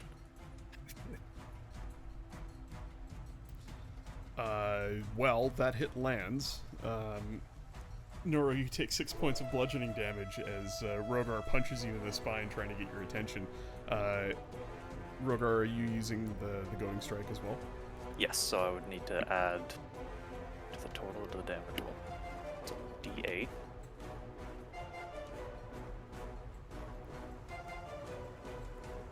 Yeah, I'm a little surprised there isn't a... Okay, so an additional 1. Wonderful. I guess you just have to manually roll the d8. There's no button in D&D Yeah. Beyond for that. Disappoint. Another damage? Yeah, so you take a total of 7 points of bludgeoning damage, halved to 3. Because you're raging. Oh, that's right. And then I need you to make a wisdom saving throw. He not so good at those. That's why I'm doing this. Wisdom? What it tastes like?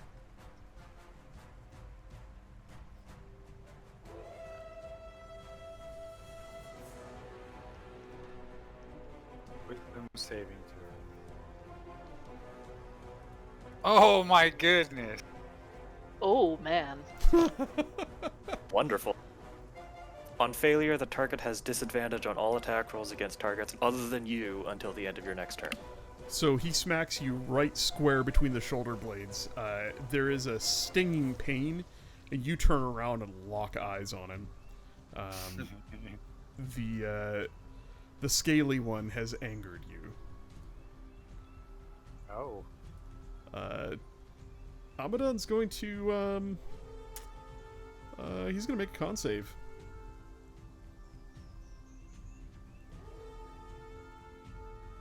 Oops.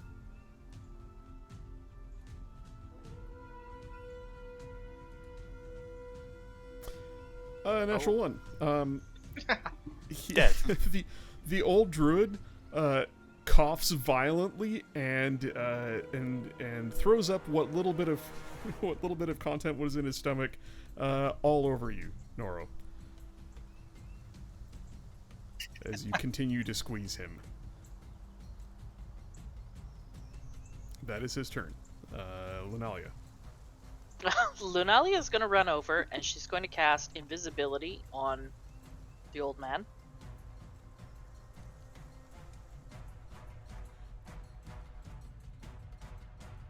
Already? Oh yeah. It doesn't say willing or unwilling target, eh? Nope. You reach up and place a hand on his what bit of exposed shoulder you can see, and he suddenly zoom, disappears. Noro, you got him! He popped! Look, he's gone!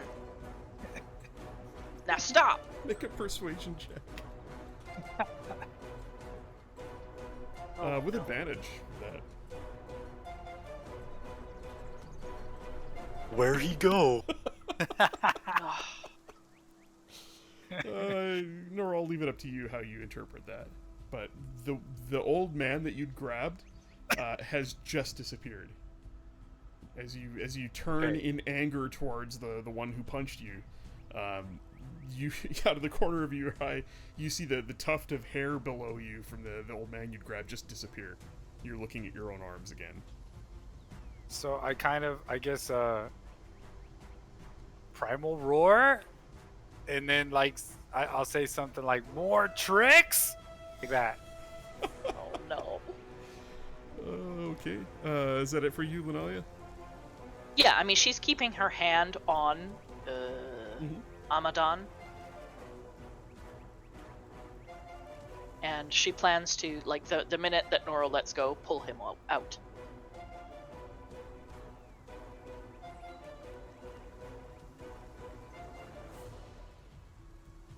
Scribble, what are you doing? What is going on?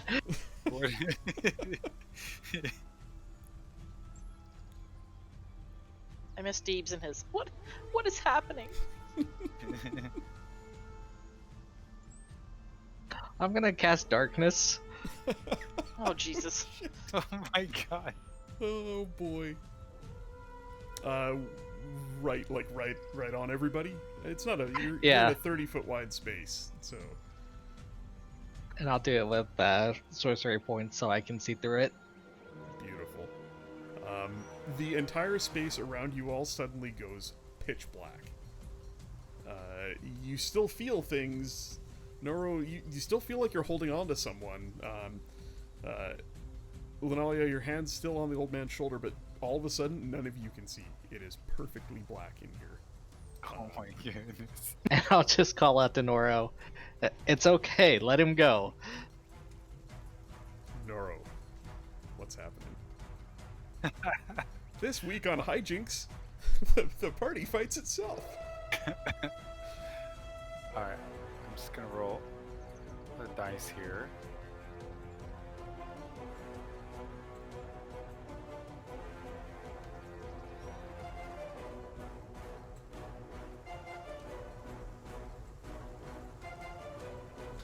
Okay, so Noro lets him go, or he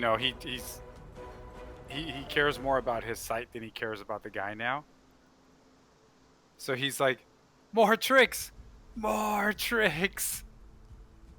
and I guess you could say I want to walk towards Rogar, or at least the last place I remember him being, and I'm gonna go in that direction. Okay. Roll a d20 for me with Do disadvantage. not walk off the side of a 3-story broken tower. Well, if he went for the disadvantage, just roll one more time.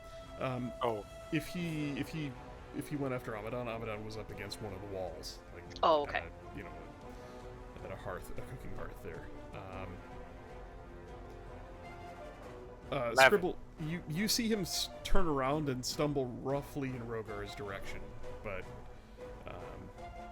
not directly to him. Nor are you doing anything? You taking a swing, or are you?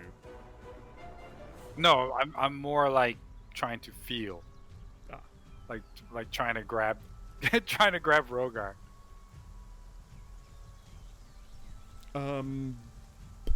Go ahead and just make an athletics check with, well, it'd be a straight athletics check because you have advantage, and this would be disadvantage because you're blind. Right. Oh gosh, terrible. Yeah, Rogar, your AC's higher than that, right? Even without the shield? Yes. You go reaching out for him, and your fingers brush something, but you're not sure who or what it was. Noro, the turn is to you. Sorry, Rogar, the turn is to you. It's gone dark. You know roughly where he is. You would have heard the sound of someone being dropped, and the wind being knocked out of him as Noro let go of the old man.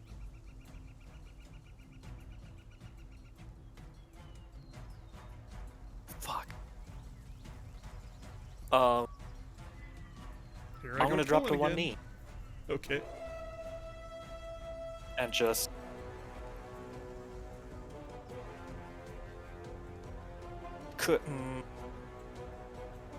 would I have been able to tell that something brushed against me?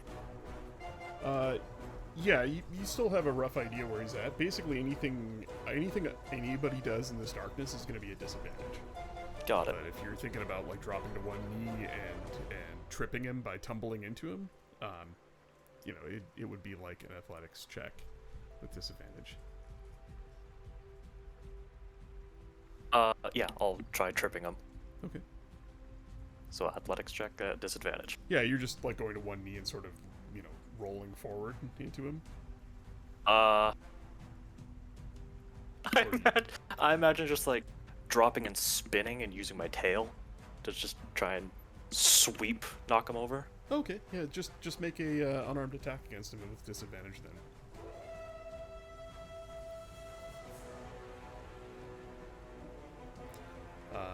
Ooh. Your tail slaps against something, but it doesn't seem to have the weight behind it that you'd hoped. Noro, you feel the tip of a tail whack against your shin. Ow. Second attack. Yeah, fuck it. Something tickles. I'll just fucking try and do it again. I was holding down control. I don't know why I did just that. push the button again, and we'll take the lower of the two. All This right. time, this time, you sort of lean forward and spin around again and catch him. Noro, you take 3 points of bludgeoning damage, and I don't know. Just go ahead and make a athletics check to see if you make a dex save to see if you stay on your feet. This would not be with advantage because you don't see it coming. Oh, jeez. Jesus, Noro's just unstoppable. Yeah, his dex save ties your attack. Just barely. The foot comes off the ground. Rogar, you're aware that you swept his foot and then sweep the leg. And then you hear it smack down again as he catches himself and regains his balance.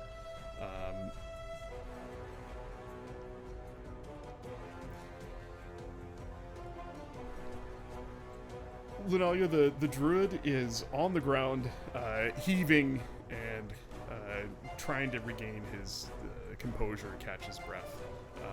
He dropped out from underneath your hand, but you lean down and he's still there. He's on the ground, directly below where he was. He just fell straight down when Nora let go of him. Yeah, she's just gonna place her hand on him. She's gonna let go of invisibility. Not that it doesn't last long anyway. And say, "Stay down. My friend gets a little worked up. He didn't actually mean to hurt you. Just stay down till he calms down."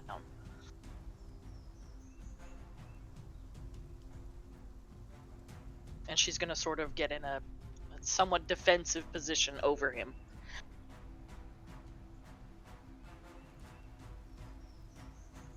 All right, Scribble. You see all of this happen, plain as day.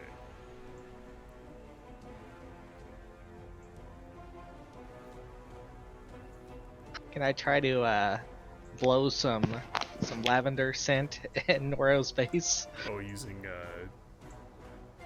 Prestidigitation. yes. What is the range on that? 10 feet. Yeah, I imagine you're all fairly close. Sure.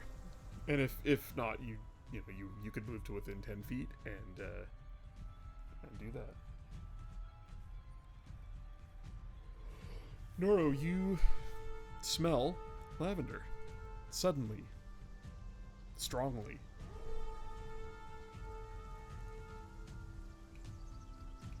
Oh.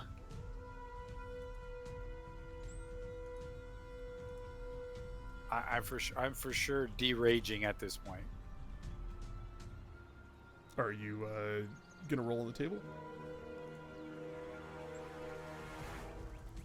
No, because the lavender doesn't get me to roll the table. Ah.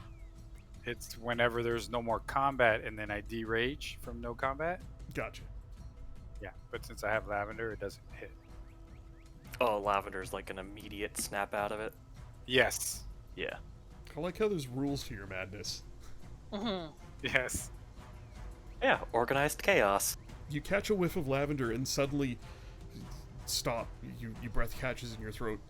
Stop. Take another deep whiff, and it's fading, but it's there, and you begin to focus in on it and think about it, and it distracts you from everything else that's going on. Rogar, you hear his breath falter, and then he stops and takes another deep breath, and just another one, and slows down. You can almost hear his muscles untense as he relaxes a bit. But it's still dark as fuck. What's everybody doing? Lunelli is just gonna call out to drop the darkness. Yeah, Rogar's still just staying down. Or on one knee. He's making sure to stay low.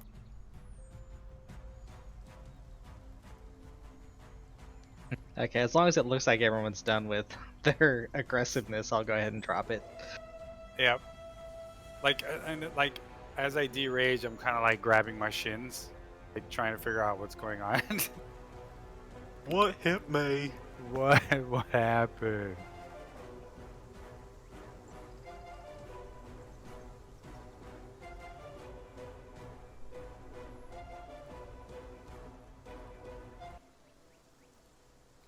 Well, as the situation de-escalates and light returns to the world about you all, Amadan is on the ground, curled up almost in a ball, shaking.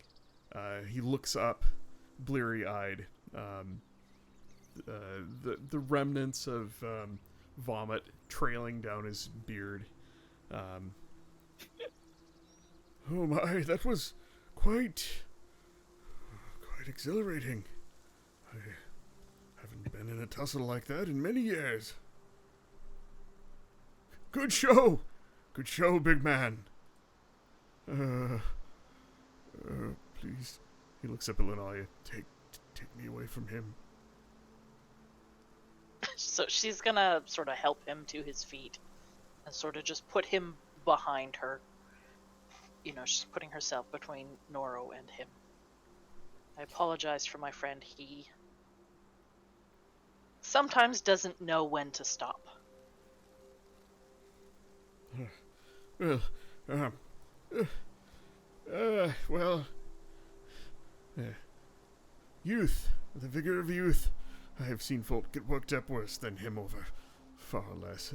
Perhaps I shouldn't have thrown his tea at him. I thought you were all capable of catching it, but sometimes my spells get out of control a bit. Well, I suppose I should welcome you all to my home. Fine visitors as you are. Please have a seat. And he waves a hand about. There are a couple of very, very old chairs, the upholstery long since rotted away. One of them of tarnished silver, or at least silver plating, and another one of simple, sturdy old wood that is, scribble might sit on it. Anyone larger might break it. It looks old and fragile.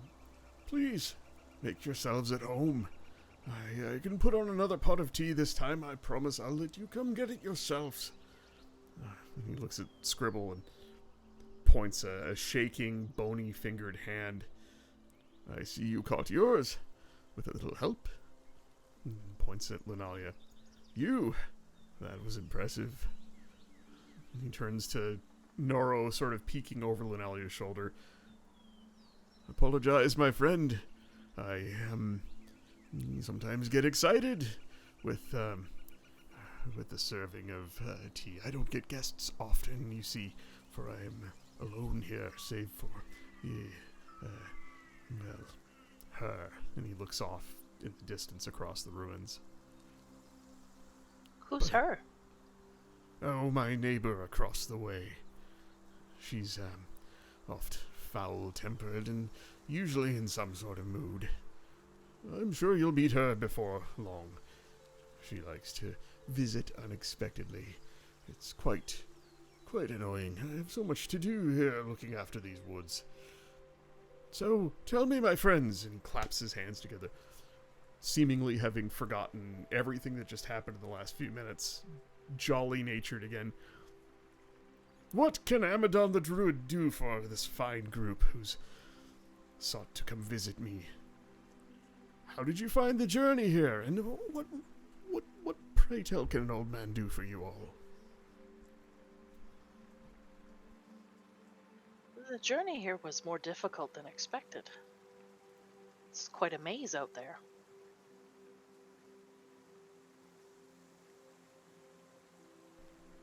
I think I met your neighbor on the way here. Oh? If it's as I think it is your neighbor by chance big, with the bad habit of not cleaning her teeth? So there's a bad smell? Well,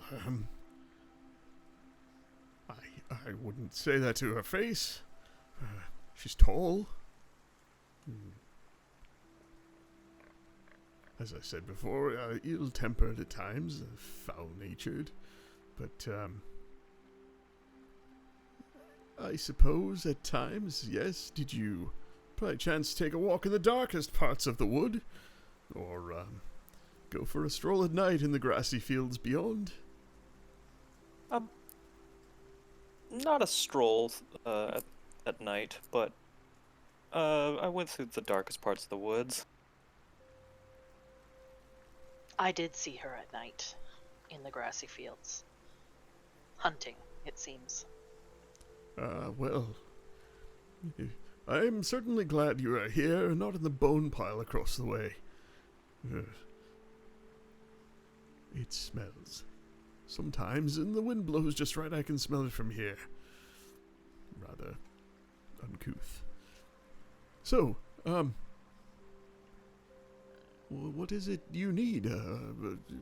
Some healing? A salve? What can an old druid do for you? You've traveled a long way and have braved dangers from what I hear.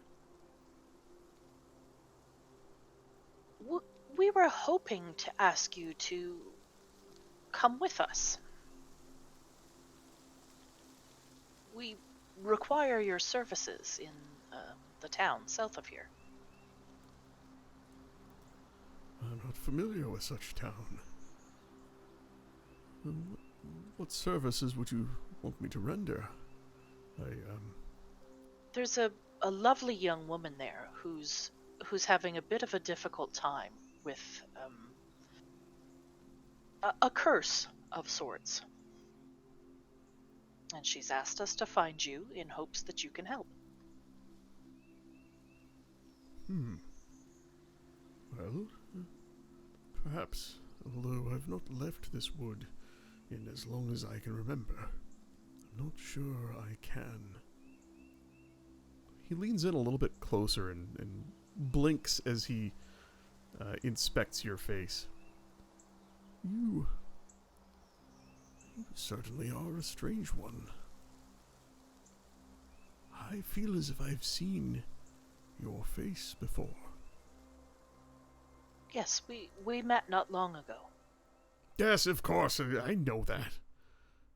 No, before. A long time ago. The time before I can remember. But that's Speak. neither here nor there. So, this young woman. Yes, does she she needs you specifically. Oh, she asked for me by name. I see my Of a sort, reputation yes. has grown.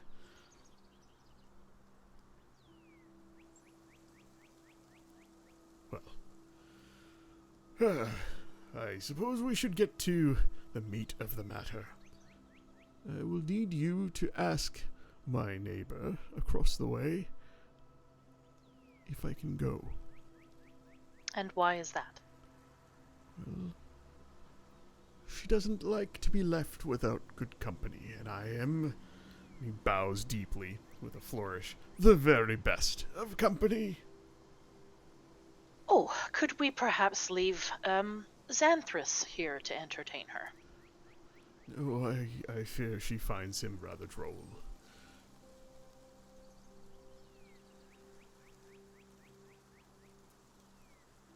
Let's leave Noro here. You hear a squeak, and you see the little mouse scurry up, run up the leg of his robes. He lowers his hand down, and the mouse jumps into his palm. Oh, hello. I believe you remember my friend Cornelius. He holds the mouse up to his ear, and the mouse chitters a little bit. Oh. Oh. What?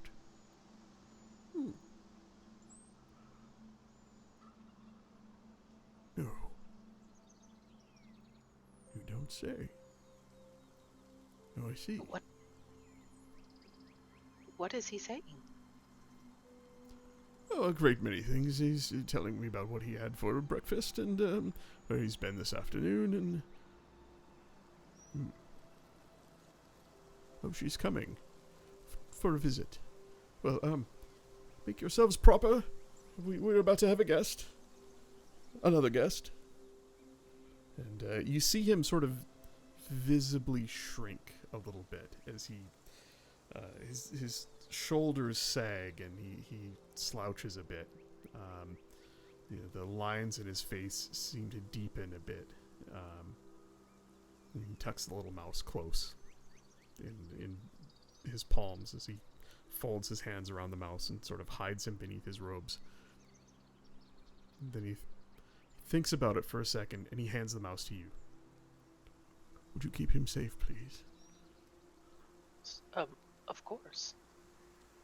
Noro, please be very careful what you think and say in front of this guest. I don't think she'll be as well receiving as our friend here. The little mouse won't leave his hand at first. No, go on. It's all right. Yes, you can speak to her. Yes, Amadon, what of the rat we left with you? Oh, he's around somewhere. He's such a troublemaker. The little mouse climbs up and perches on your shoulder. Actually, he kind of nestles down under your cloak, out of sight. And you hear a little squeak. Oh. Prepare yourselves. She approaches. You hear footsteps slowly up the stone stairs. And coming into view, you see a tall elf. Her skin a shade of a soft shade of green, like the inside of an avocado. Long ears, longer than you would expect. There's a very fey appearance to her. Her hair wild, almost like long feathers, almost like plumage, that extends down her shoulders and down her back. She wears long robes, earthen tones, that almost look like they have a bark texture. There is a flare about her shoulders of that similar cloth that almost has a bark texture. She wears simple silver jewelry about her wrists. She looks around the room. Hello. Amadan, you didn't tell me you were having friends over. Oh, well, manners, I've forgotten them. This is my neighbor, Nalcendris. Nalcendris? These are my guests. They've come to visit me. I told you about them. I ran into them in the south of here some days ago. I see. She looks about each of you, a very suspicious look on her face. And what is it you are here for? Have you come to take my most prized possession from me? Because that won't go well. Possession? We just came to speak with our friend here. Let's not mince words. You're here for him. I suppose that means you know who he was. He is that no longer. He's mine.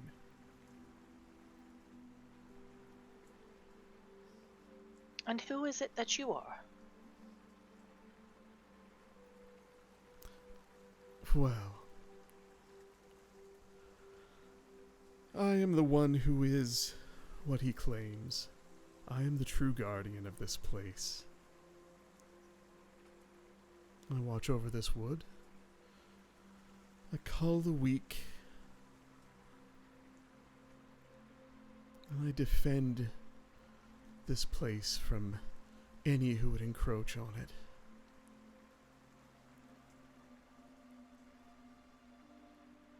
I maintain the order of things here.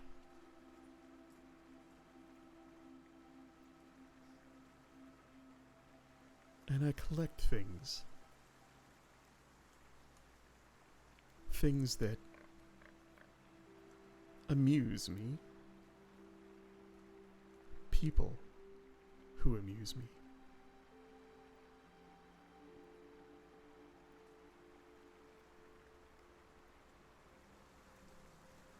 To what purpose?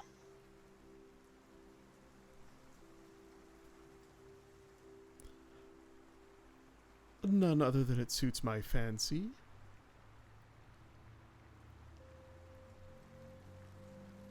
So if you wish to take this one away from me, what will you give me in return? Whom will you give me in return?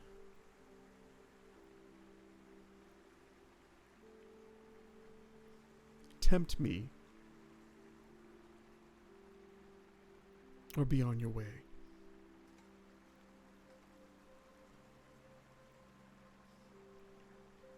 She looks at each one of you slowly. And then her eyes settle on a shaded spot towards the back of the chamber before coming back to Amadan.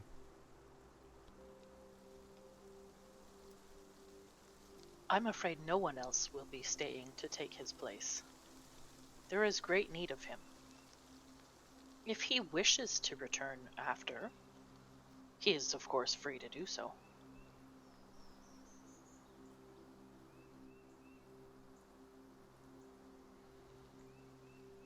I don't think that will do. I don't think that will do at all. He likes it here. Don't you, my friend? Well, I suppose it's the only place I've ever known. That is not true, Amadan. No, it is quite true. I've not known another place. You had an apprentice once. You and he were very close. Xanthus? As well as Why, of course, I No. taught the boy everything he knows. not Xanthus. Xanthus, of course, also knows your previous existence. It's preposterous. Why do you think he refuses to acknowledge you as a druid? He's young and proud and likes to think that he knows more than I do. I've taught him all he knows. He's such a I nuisance. myself am a druid. I was raised by a druid. I belong to a circle of druids. No druid I have ever known can do the things that you can do. With the teacups, the teapot. Oh, tea. Oh, Nelsandris, I'm so terribly sorry I forgot to offer you a cup. He turns and she just shakes her head, holds a hand up and says, "You should rest." Yes, I should. And he just sort of slowly sits down and then lays on his side and his eyes close. And before long he is snoring deeply. She turns back to the rest of you. "Now, let's speak plainly.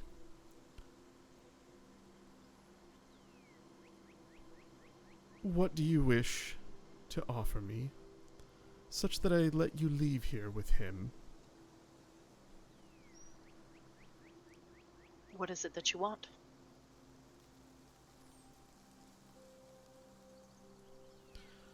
"I want a great many things, but none you could deliver me. What is it you can bring me? I like good company."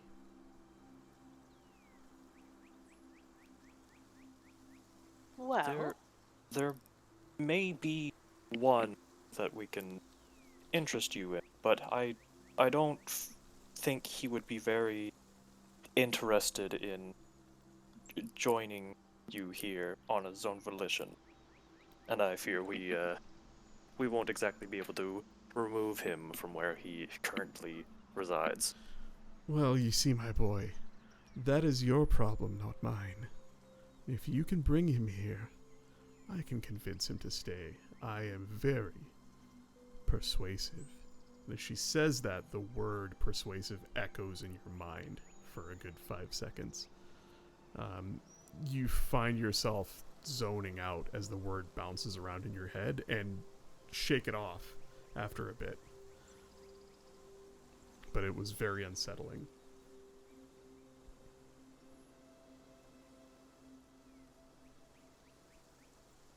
what is it that this lady looks like? An avocado elf. Yeah, an avocado-skinned elf, with exaggerated Fey-like features, longer ears and hair that's almost like plumage.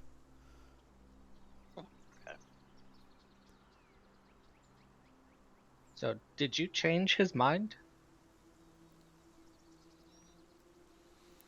I convinced him. I convinced him to stay, and I might have tinkered a bit with a few things. Can it be undone? Anything that is done can be undone. Does it have to be undone by you? It would be better if it was. There is risk if someone else were to attempt it.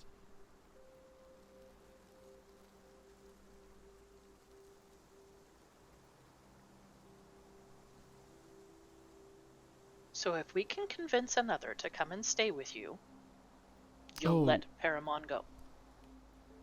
She smiles when you mention his name. Not just another. I would require someone as interesting as him, as powerful as he once was, as entertaining. I require a trophy of a being. Or a symbol. You. A symbol. She holds up a long-fingered hand and points with you notice as she extends one long, slender finger that her nail is more a talon. You, and she points at Rogar. Your people know of a place. A place that contains something that is a symbol. Something from ages past. Something once used to slay one of mine.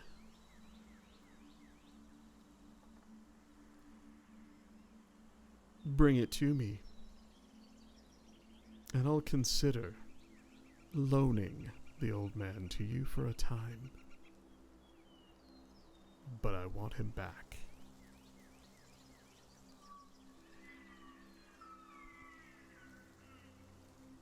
And Or if we bring another as interesting as him instead?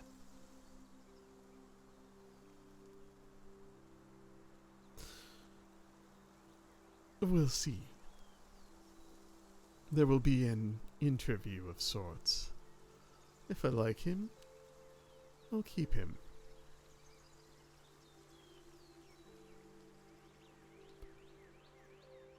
Take caution, my friend. I'm beginning to gain interest in you.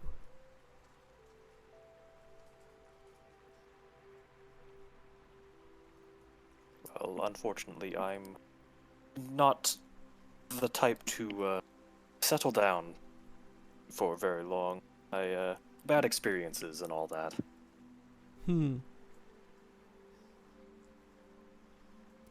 Well then.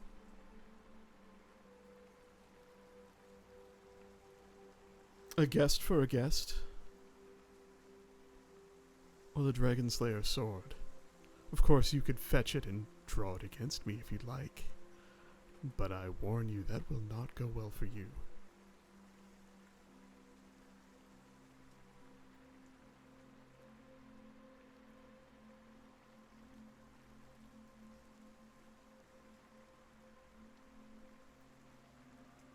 And then we get the old man back as he was before?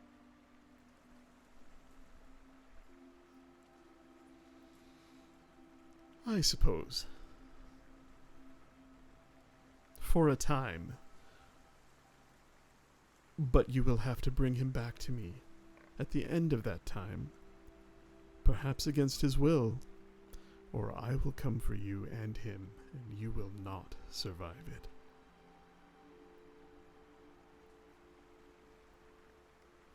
You're awfully sure of yourself. Norrell wants to stay. I like challenges.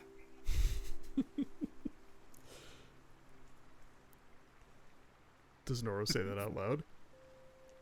Yes. Oh no. She looks at you and just shakes her head. I'm sorry, you're just not what I'm looking for in a friend trophy. Come back when you have more scars and more stories. Then we can talk. Go. I believe I know who you're speaking of, Rogar. I think she would be interested in him.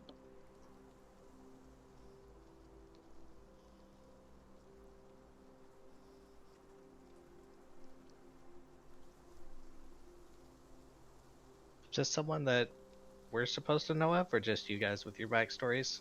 You know him. Well, it depends. We'll talk about it once we're out of here. Okay. Because there's a couple of people we could potentially bring her. I'm thinking of Madrick. I'm not. I'm Okay, well, I'm thinking thinking Rogar of wants to Medric. feed the black spider to a green dragon. Oh, look, the DM knows what I'm talking about.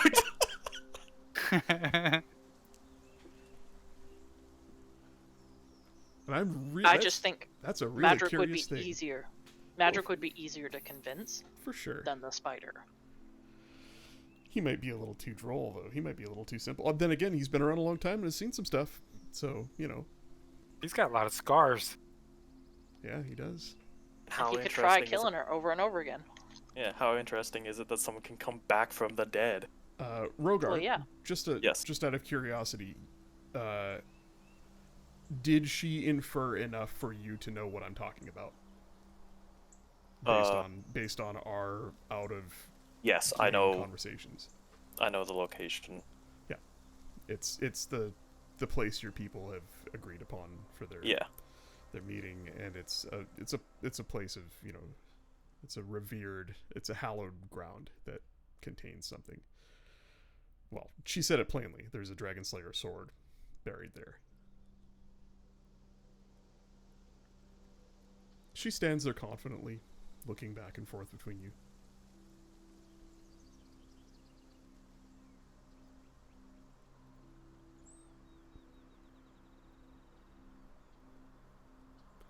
Well, if there's nothing else,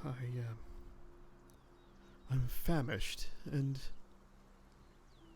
since you've given me a reason to let you live, I suppose I'll have to find a meal elsewhere.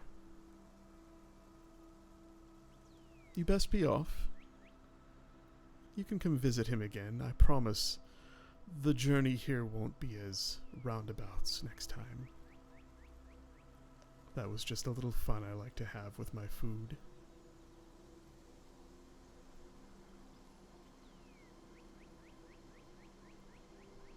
And she turns and starts to descend the steps.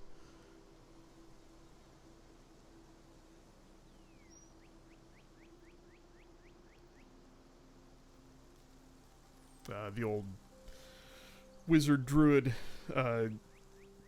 snorts and wakes himself. Looks about, bleary-eyed.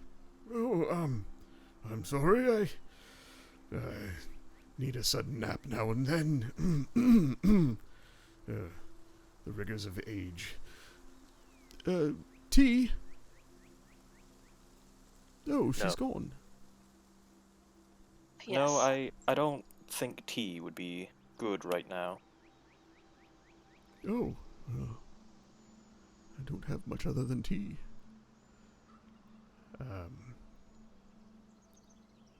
Well, did you find what you were looking for?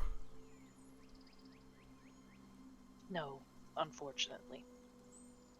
Well, I'm sorry. Did she say if she would be all right without me here? We Go ahead. came to kind of an understanding of we'll bring her another companion while you are away to keep her company.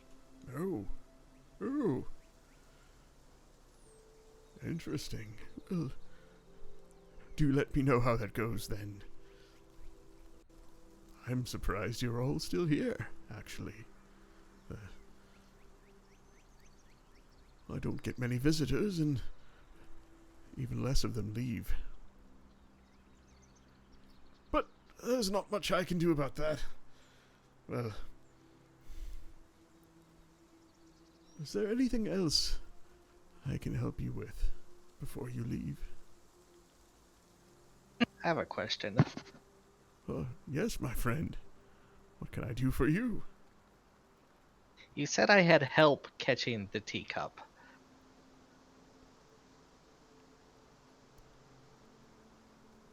He looks down at your hands. Why, yes. I think you did. And I think From who or what? I think you know what I speak of. He waggles his fingers, and you feel your hands lifted by an unseen force, sort of up in front of your face. Why, the gloves. They're clearly enchanted. They clearly have a mind of their own. It doesn't take a trained eye to see something like that.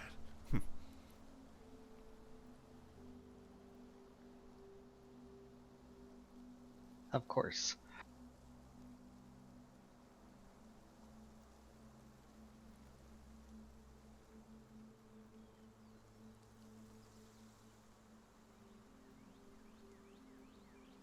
Oh, my mouse. He holds a hand out. If you don't mind, my dear. Oh, yes, just a moment. I just need to have a quick conversation with him. Oh, of course, of course. And he turns and kind of shuffles off to give you privacy in an odd sort of manner, and then looks over his shoulder like he's listening. She's gonna move away a little bit, and she's gonna cast Speak with Animals. All right. Surprisingly, it works, although it did not with the rat. Because the rat is just a familiar. Mm-hmm. Where the hell is my spell? There we go. Yeah, so she's going to say, Cornelius, please tell me that you can understand me.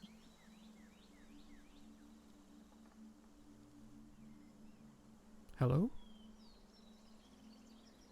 Ah, yes, good. Hello.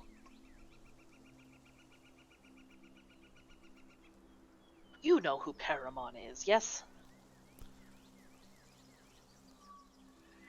Of course I do. He's me. Wait, what? Oh. And who is that man? Small minds, all of you. Also me. What happened? It's a long story, and I don't really have the time to tell you all of it, but I am of two minds. I escaped into my friend here through a rather clever spell. One that I'm surprised I was able to weave so quickly.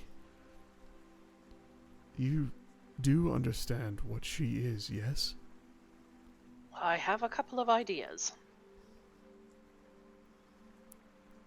Right. Well, she is more dangerous than the lot of you could face, even with the help you seem to have following you. Is it possible for you to be separated from Amadan? No. No, I cannot go far from him. Is there a way to take Amadan out of here against his will? Well, yes. You've seen what she did to him. He's just a man. He's mortal. I'm mortal. It's all so confusing. I've been in here for a while, and there's not much space. You could take him out of here, but she would hunt you and return him. I wouldn't want to see you on her bone pile. Then how do we get you and he free? And put us back together, although That can come later. I left something with Lenine that might help with that. If she's Lenine still needs your around. help. Oh, Badly. how is she? Never She mind. is Well, not there's no good. time for that. Listen, find her something. I don't care who or what. We can deal with that later, once I have my spell tome back. And a few other things. We can come back here and deal with her for good. In the meantime, if you can find her someone entertaining, someone old with many stories, or young with quite a personality, or something in between. I don't know. She has odd whims. Or the sort she spoke of, a simple thing, just I would advise not to use it against her. She'd eat you. Any of you, all of you, probably at once, and still be hungry. She's a dragon then. Yes, a very old one. A very old and very green one. As I feared. Far too many dragons in this area, if you ask me. Right. Well, we need to find a replacement for you then. Yes, well, I wish you the best of luck with that, and do hurry. I have been here for far longer than I'd like to be, and I've been separated from the rest of me for far longer than anyone should.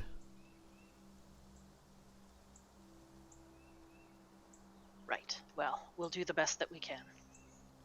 And then she'll head back to Amadon and say, yes, that was all I needed to speak to him about. Here you are. As you begin to walk over to him, he very quickly makes like he wasn't listening at all, and kind of stares up at the sky. And, hello. Oh, you've brought my friend back to me. Cornelius, tell me, did you have a good chat with our friend here? Squeak, squeak. Oh, yes. He tells me you also like cheese. Yes. It's been a while since I've had cheese. It doesn't grow in the forest, you know. Yes, of course. I will have to Perhaps try when we something. return, I'll bring you some cheese. Oh, that would be lovely. Oh, Cornelius says yes. Well, very well. It was fine meeting all of you. If you'd like to come by for another splash of tea.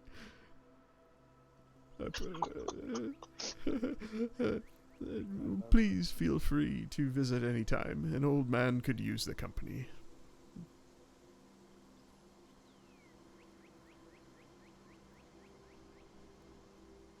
Yes, we should all be going now. Let's go, guys, so that we have a lot to talk about.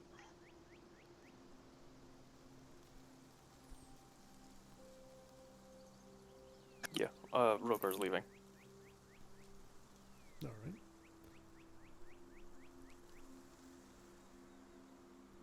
As you all get up to leave, Amadon just waves after Noro for a second. You, large man, I'm terribly sorry for what I did. Next time I promise you the tea will be cooler and in a cup, not your face. I'm terribly sorry. I just grunt at him. Well then. Come, Cornelius. Let's make another part. You make your way down the tower and back out to the edge of the ruins. The forest is nowhere near as dense. You see a clear path back to the south. And as you follow it, the bright sunlight dappling the path through the dense canopy above. It is straight and narrow and easy to follow. You find your way back to the clearing where stands the old castle.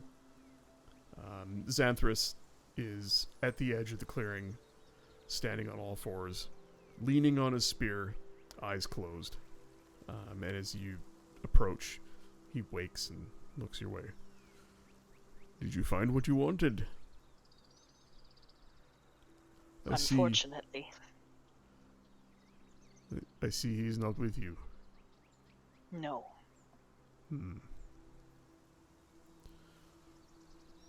Well, it is good you have come out in one piece. With all your limbs. You must have passed her test. You must have entertained her enough. He winces as he says that. I've said too much. Be on your way. Before we go, just a quick question for you. And just a simple yes or no would suffice. I don't wish to cause you more pain trying to remember or try not to remember. She seems quite well at hunting. Is she... How do I put this? Is she able to see things that would require a magic spell to see, like such as True Sight? God damn it, dude. Are you asking me to open the monster manual and tell you if a green dragon has true sight or not? Yes. Can she see invisible things? It's a good question. I think they can. Okay. They have blind sight. Yeah. Well, he nods and thinks about it for a bit.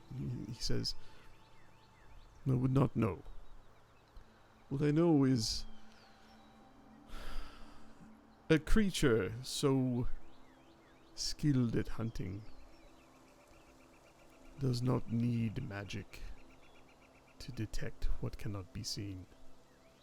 They smell it, they feel it, its footsteps through the earth. They know it is there because it is there. And because it is food. Got it. Some of the most skilled hunters are also crafty with magics. One cannot say if they can use those magics to see the invisible. It is an interesting question you ask. One, I think, too dangerous to test.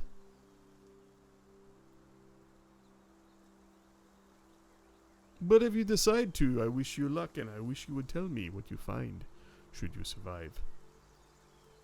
Oh, it'll be lucky, all right, if it works. Well, I wish you luck, my friend. You have gone to a place and returned from that few have returned from before.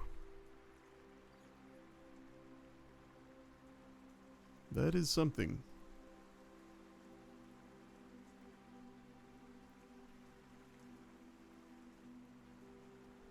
I should go.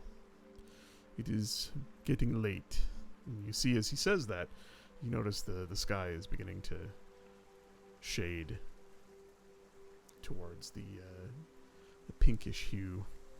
A few clouds have appeared, and the sun is descending. Evening is coming.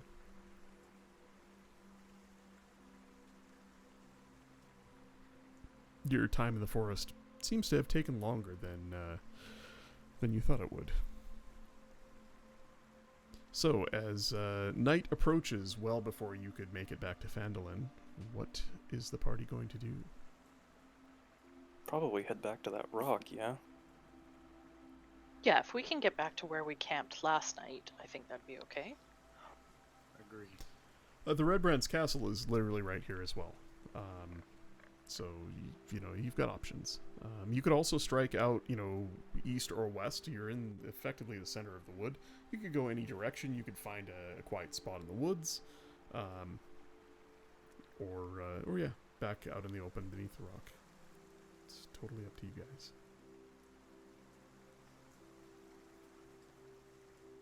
Nora wants to go hunting for the bow user. For the who? For Roger? Yep. Roger with the crossbow. Sneak up on him. Take his boots. Take his boots again. No, that was Jim you took the It boots was from. Bootless right. Jim. Bootless Jim. You can make this guy bootless Roger. Sure could. Yeah, I mean, I'm all for staying at the place we stayed last night or spending the night in the castle. Madric's place.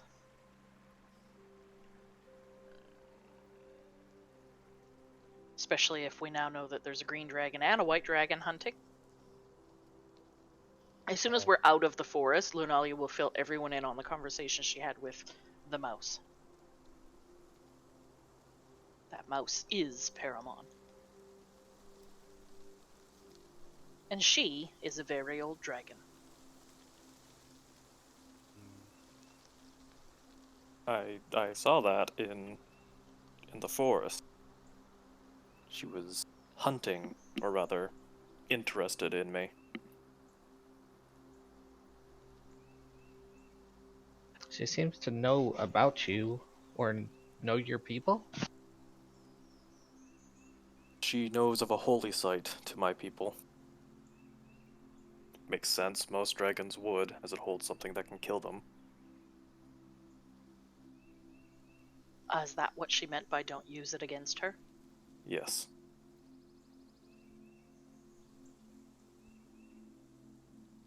Let me guess, you want to use it against her? I'd rather not remove it from such a holy site. And Unless... I don't think we should be exchanging a life for a life. Well, Which is why I suggest we introduce her to Madrick. Rogar doesn't know who Madrick is, by the way. He only knows the Black Spider. Well, that's part of the reason why I think maybe we should spend the night at Madrick's castle, you know, if he'll let us in. He wasn't there. Yes, I know that. But she'll be explaining this as we walk. You know, I think we could introduce Rogar to Madrick. You all know what he's like. And the fact that he can't be killed. At least not permanently. Perhaps he And can then kill he her. ends up back in the town. Yes, he would wake up in the crypt. But now he owns a castle. And if he can help us with a dragon problem,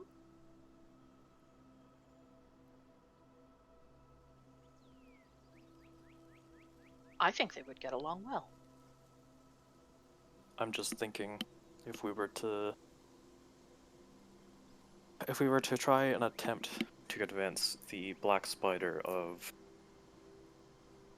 either befriending the Green Dragon, or convincing him he can take on the Green Dragon to help him with his plans. If things turn south, if did Deebs' vision see the Black Spider, Oh, In- I think so. or did he just see the fire? Mm, I don't remember him saying anything about seeing the spider there. No, I Right. don't either. okay. Okay. Then he didn't, unless I go back and watch the video, and he did. It was just heavily implied because he Yeah. was using green fire and everything. Yeah. Right. Go ahead. He doesn't. Yeah, if he didn't mention him, he doesn't seem like a horrible person, but he seems strong. Like he could, if things go south and he tries to get away, maybe he can hold his own. He's probably much better off than we are. The difficulty there is that the spider is not stupid, and Madrick is. Convincing the spider to go and have a conversation with an old green dragon, I think he'll just laugh at us. We don't mention it's old. As I said, he's not stupid.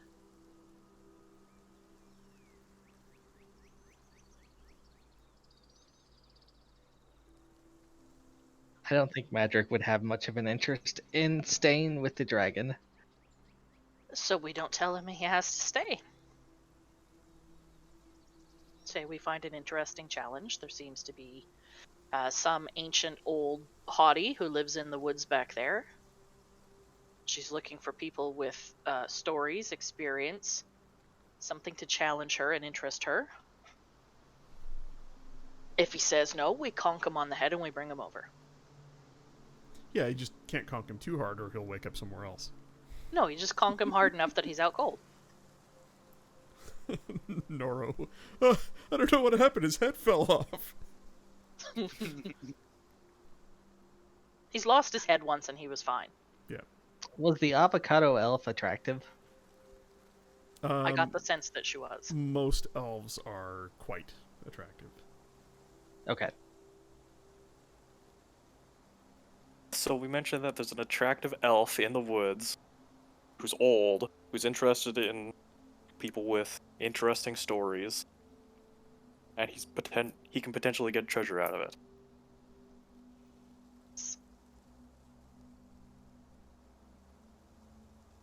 We can try. He is right here, or the castle is. Yeah. Alright, well, I suppose introduce me to this magic fellow.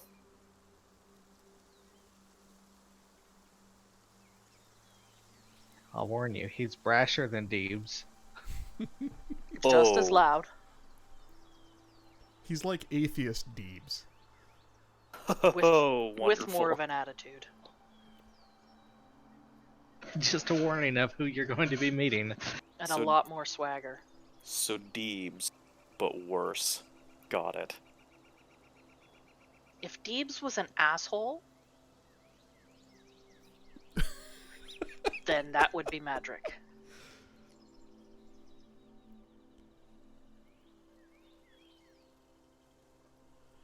I guess Well. we head to the castle. Evening sets in, and you turn as you're walking and head back towards the castle. Finding the doors barred shut,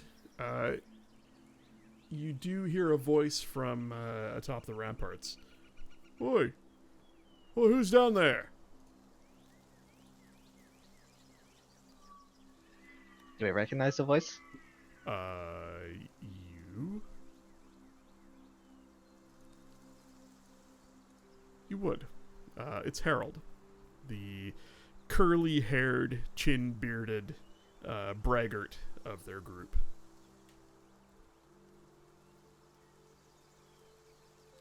I guess we can just call up to Harold and say it's us, and he should remember us.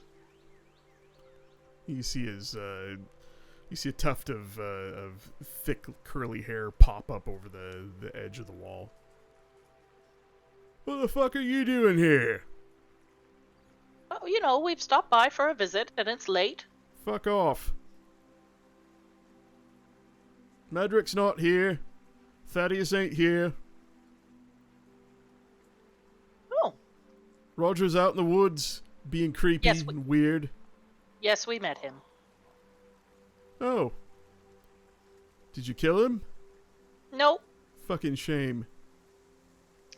Kill him next time, would you? where is Madrick? Went off on some errand. Him and Thaddeus, Albert, a couple of the new guys. Probably An robbing a errand? caravan on the road. You know how they do. How long ago did he leave? Couple days. Can I make an insight check? Mhm. I don't think I'm good at those either. Oh, not bad. Oh, fuck. Not bad at all. I mean, if he's lying, there's no tell. Do you know when he'll return? Comes back when he comes back. Kind of does what he wants. And he leaves his little puppy to guard the castle? Fuck off, Birdman. Are you the only one here then? No?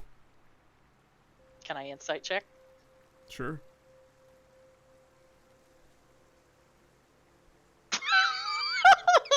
Could be the only one here.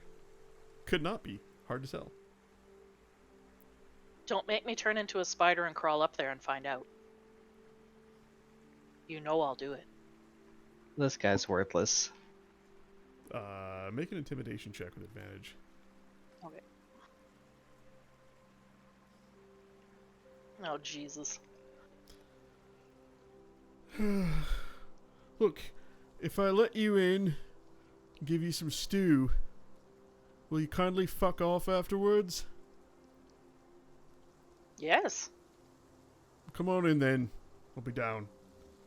You hear footsteps. A heavy bar across the door is lifted, dropped. The door creaks open. Right then. Who the fuck's he? New guy. You got a new guy too? Oh, do you have a new guy? A few of them. Madric's been recruiting. Oh, we lost a few members. Look, we gotta do something. Make ends meet. So, yeah. Couple boys from Dralamar. Couple boys from further along the way. Nobody Oh. from Coneyberry, I hope. Don't know what that is. It's probably for the best. Right. There's an old pot of stew in the back there. Make yourselves at home. And, fuck it. I suppose you could stay the night, maybe wait for him to come back. Don't mess with anything. Madric likes things just so. Right? Of course. Looking at you, big man. We knows you's a boot stealer. You got a reputation around these parts. So good. Just kind of brush it off. Is Carlo around? No, Carlo actually, the last time you saw him was in Phandalin, but had mentioned to Deebs that he was gonna probably not stick around. He is the one who whispered to Deebs in an alleyway that Gundren was not who he seemed. He's the one who told Deebs about dead Gundren. Right. Yeah, I was gonna ask where the barrel was and then go investigate. If we Oh. knew or if he was here, but he's not. Yeah, no, he's not. But you could absolutely have a look around. Make an investigation check with advantage. Harold is actually the only one here. You guys find out after you find the Great Hall where once a table was tipped over on its side and combat occurred. You end up, in that evening under the flicker of candles as the sun sets and the shadows grow long. You find yourselves around a table in this castle, not really enjoying, but eating some leftover stew, or if Rogar wants to cook something, there actually is plenty of cookware. There is a functional kitchen here. It looks like they've actually done a little bit to fix the place up in the few weeks since you've been gone. Yeah, why don't we offer Harold in exchange for letting us in and spend the night? Maybe Rogar can contribute to dinner. Yeah, I can do that. Using the new system, it will because you're providing your own food, it will cost you a supply point. You spent a day on the road. It would be down to 6 right now, I think, wouldn't Yeah, you Yep. spent a day on the road plus a point to boost your travel distance. And here on the second day, that's another point. So you will wake up tomorrow morning with 5 points remaining, Okay. which is 5 days of travel, or less if you use those points for other things. And do think about that and give me feedback if you guys have any. Rogar, you end up cooking a rather fine meal. Harold is instantly in better spirits and welcomes you all to stay for as long as you'd like, as long as the food keeps that level of quality. Are we taking a short rest or a long rest? Well, I mean, you guys can take a long rest here. Mhm.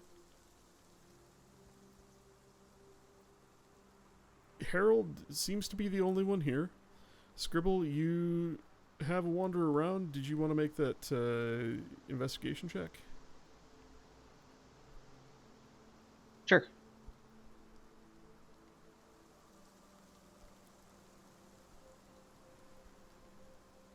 Oh fuck. Oh, sorry, with Ooh. advantage. Hell yeah. Roll it again with advantage.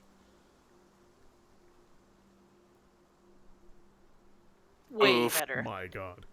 What is with the last like 10 rolls?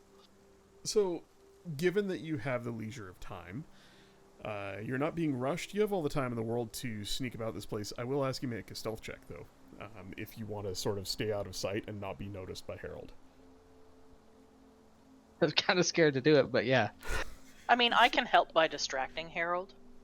Yeah, no, Never mind. he's good. I don't need to. So Scribble just steps out of sight and has his look around.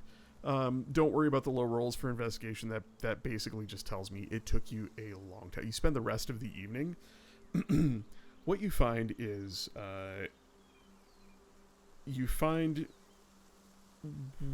what is undeniably the site where the owlbear was butchered to retrieve the remnants of Gundren from within.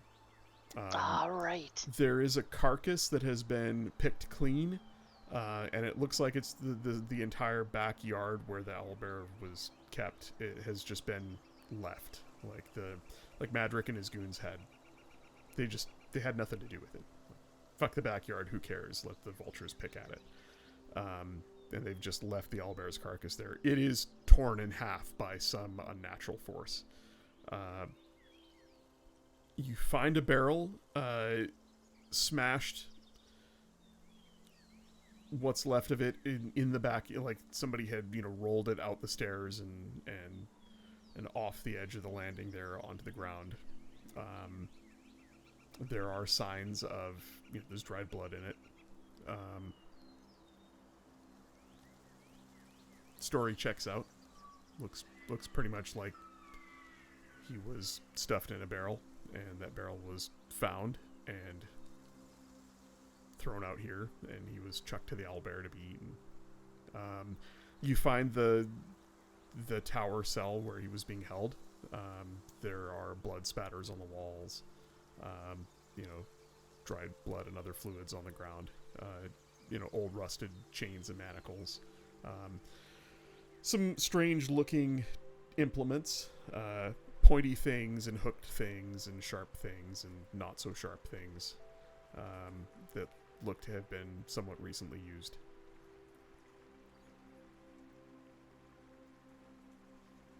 And you find a fair bit of plunder. A mid-sized chest bearing the official markings of the Council of Dralamar, that is full of platinum bars.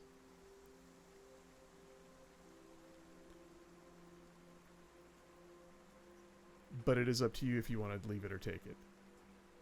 It is in the largest of rooms on the second floor. There's a bed piled with furs and large fireplace that is not currently lit but looks to be used regularly. This must be Madrick's room. What's the difference between a bar and a coin? Give me a second and I will tell you. I think bars are worth 50. Yeah, they're like trade bars. Yeah, it's a large amount of platinum. It's on the order of 1,000 platinum. Just makes me wonder if they stole it, or if it's payment. It's 10,000 gold.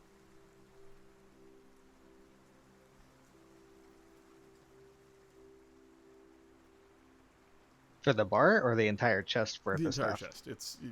You spend a little bit of time just you look at the how many bars deep it is and across. You do a little math in your head, and it's about 10k, about 10,000 gold worth in platinum.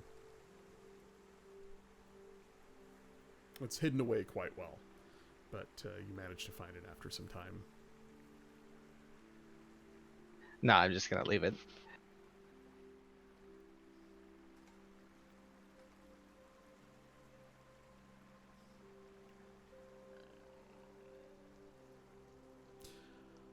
You take a step back after closing the lid and sliding it back into the hollow in the stone wall.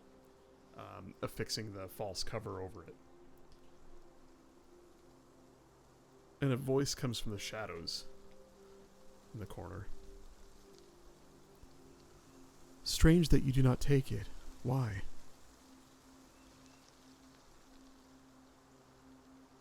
Now turn around and see if I can see where the voice came from. In the depths of the shadows, you see a vague form. Your dark vision should reveal more, but it doesn't. But you see the twinkle of eyes. And they move as if the creature bows slightly.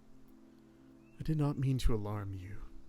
I've been observing you for some time, and I must say, your actions do not always make sense.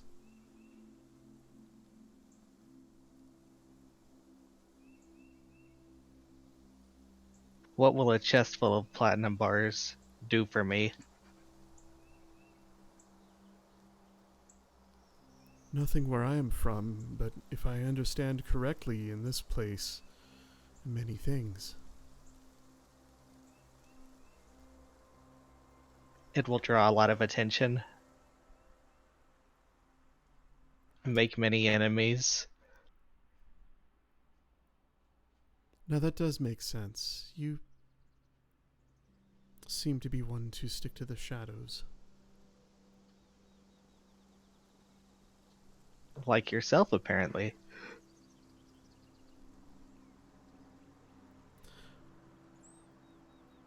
They hide those that wish to not be seen. They are comforting.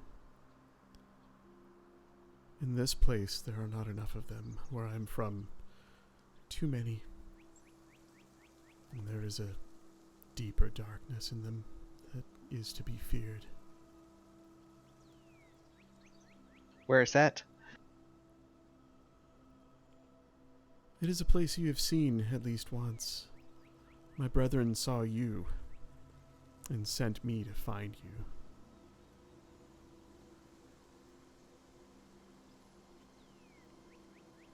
It is not often a child of shadows born into this world. And they are not usually allowed to live, but I have been watching you. You're a curious one. I don't know what she intends for you, but I do not think I will kill you.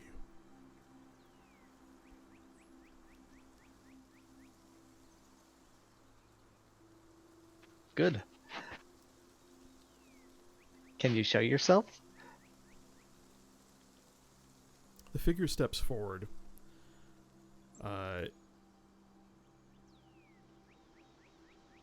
About 5.5 feet tall. Pale white skin. Dark hair, shaved on one side. Feathers, black feathers tattooed on the side of her head. Her hair is long and falls over her face on the other side. There is something unsettling about the part of her face that's covered by her hair. You see the twinkle of an eye behind the bangs, but not much else. As she moves, you see a bit of grotesque flesh that is twisted. Looks almost as if undead. She has a dark cloak on. Feathers about her shoulders.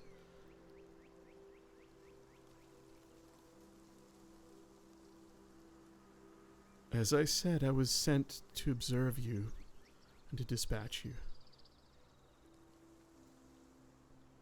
I think I will observe you longer. There is purpose in your future, but I've not discerned what it is yet. Do you have a name?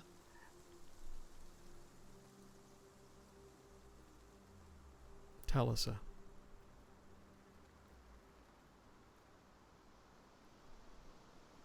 She bows slightly and says, I've served the masked lady, the one whose fingers are entwined in the threads of fate, the Raven Queen.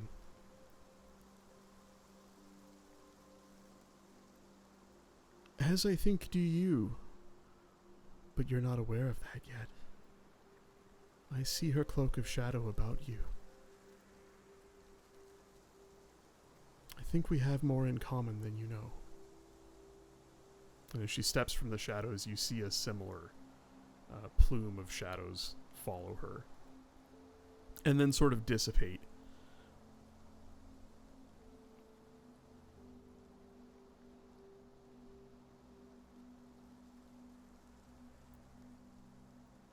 Well, have a good evening. Did you just say that and leave? Well, I assume she took off.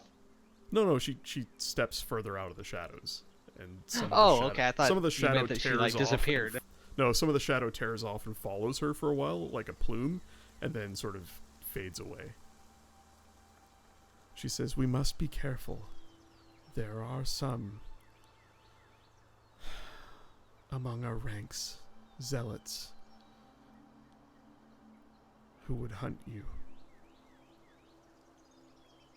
I will do what I can, but when the time comes, you must be ready to defend yourself, you and your friends."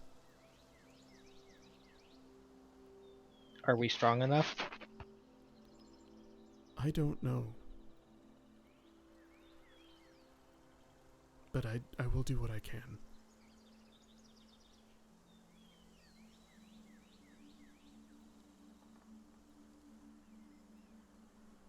How long, or will you continue to follow? To observe? There's a pained look on her face, and she kind of looks around. "I do not know if I'm welcome. There are some among you who would find me unsettling." And when she bows her head a little bit as she says those words, the hair falls away from her face on the one side, and it is morbid. Her face is decayed, rotting. You can see teeth behind lips that have rotted away. Her eyeball sort of floats in a socket that is half rotted out. The skin is withered and withdrawn.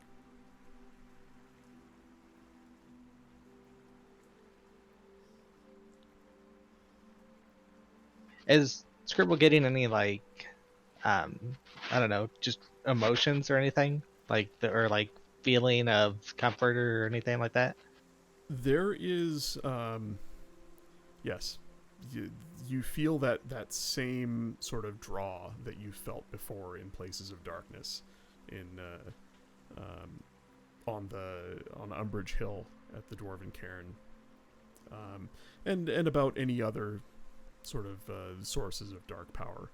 It's different here. It's like, it's a feeling you would get when sitting down around a table for a drink with old friends, and yet this is someone you've never met before.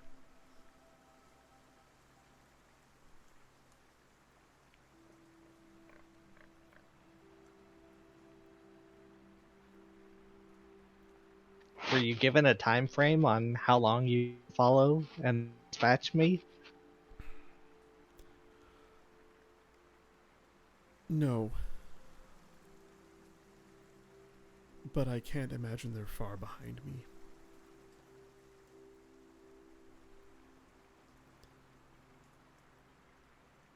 And what do they want with me? Why me? She smiles faintly and says, "Why, you're an aberration.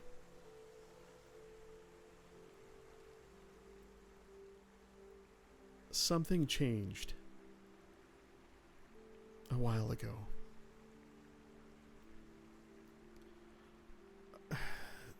She doesn't make her intentions clear. She never has. Not in all the thousands of years I've known her. She keeps us at a distance. She speaks in riddles. I do not understand her most of the time. But something changed. The things that she has done, the influence that she has had over your world, she is removing. She's erasing. It was made clear to me that I should learn as much as I can about you and remove you, erase you from this world. But I do not feel right about that. I do not see any reason to. And I feel you are tied to something much stronger, much darker. And I wish to learn more about that. For I believe that that is the greater evil that must be dealt with.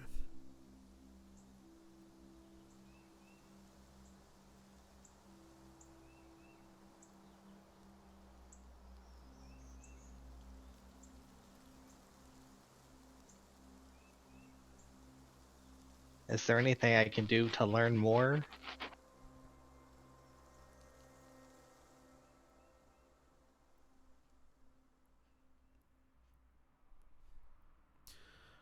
Take me with you.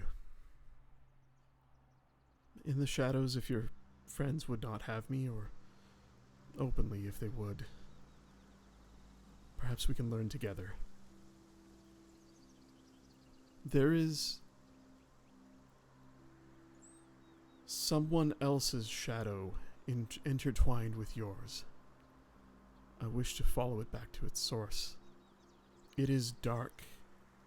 There's a power there. I believe she is wrong about you. I believe she is misguided. I think there is someone else here I am meant to dispatch.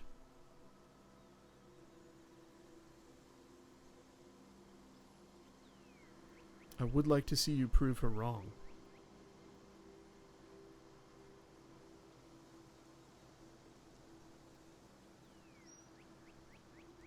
Do you have any type of disguise that would not draw attention?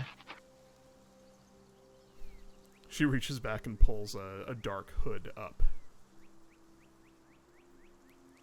The best I can do for now, and she looks back at the shadows in the corner. And those.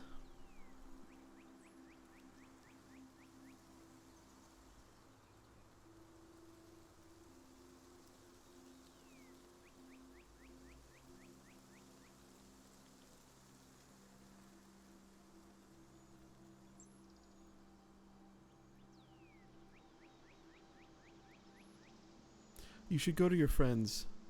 They will miss you if you are gone too long. I will be about. Look to the darkest of shadows for me. The elf knows I am here. I don't know how.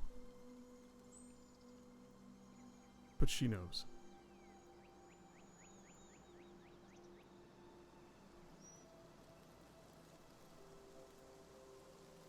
And she starts to step back into the shadows. Alright, now it will say to have a good evening. And then I'll meet back up with the party, I guess. Alright. Well, what is everybody else up to? Making food. Making food. Lunalia is looking for that cistern so she can have a swim.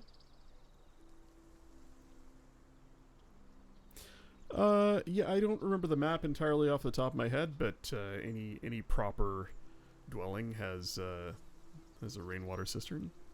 You find it eventually, and it is a little murky, but That's fine. passable. While in it, your toes brush something, and you do find bones at the bottom of it.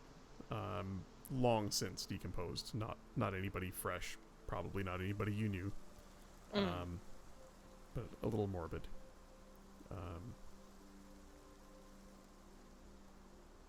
What's Noro up to this evening? I'm interested in eating. Well, Hence, making the food. With, I guess you could say I'm like trying to help Rogar out. Good, a sticking your taste fingers in the tester. pot. Yeah. Let me help.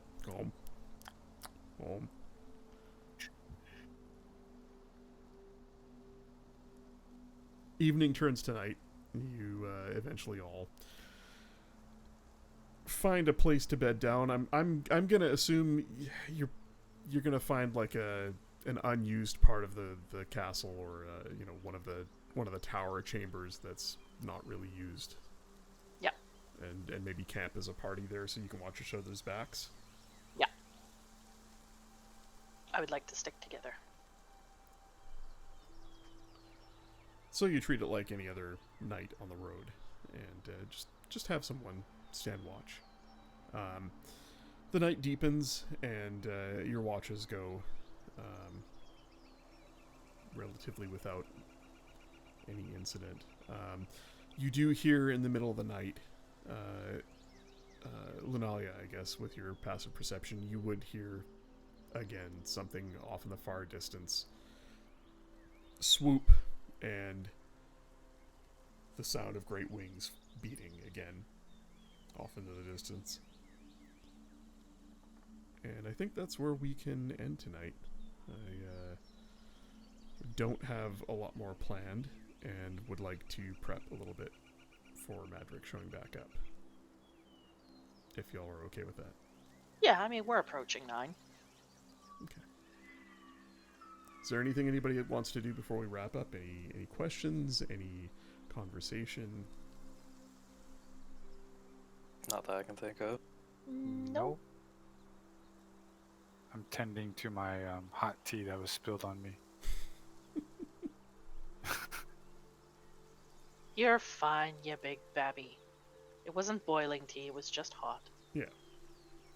I mean, I can give you a point of fire damage if you'd like it. If it makes you feel better. I'm gonna have a scar for life.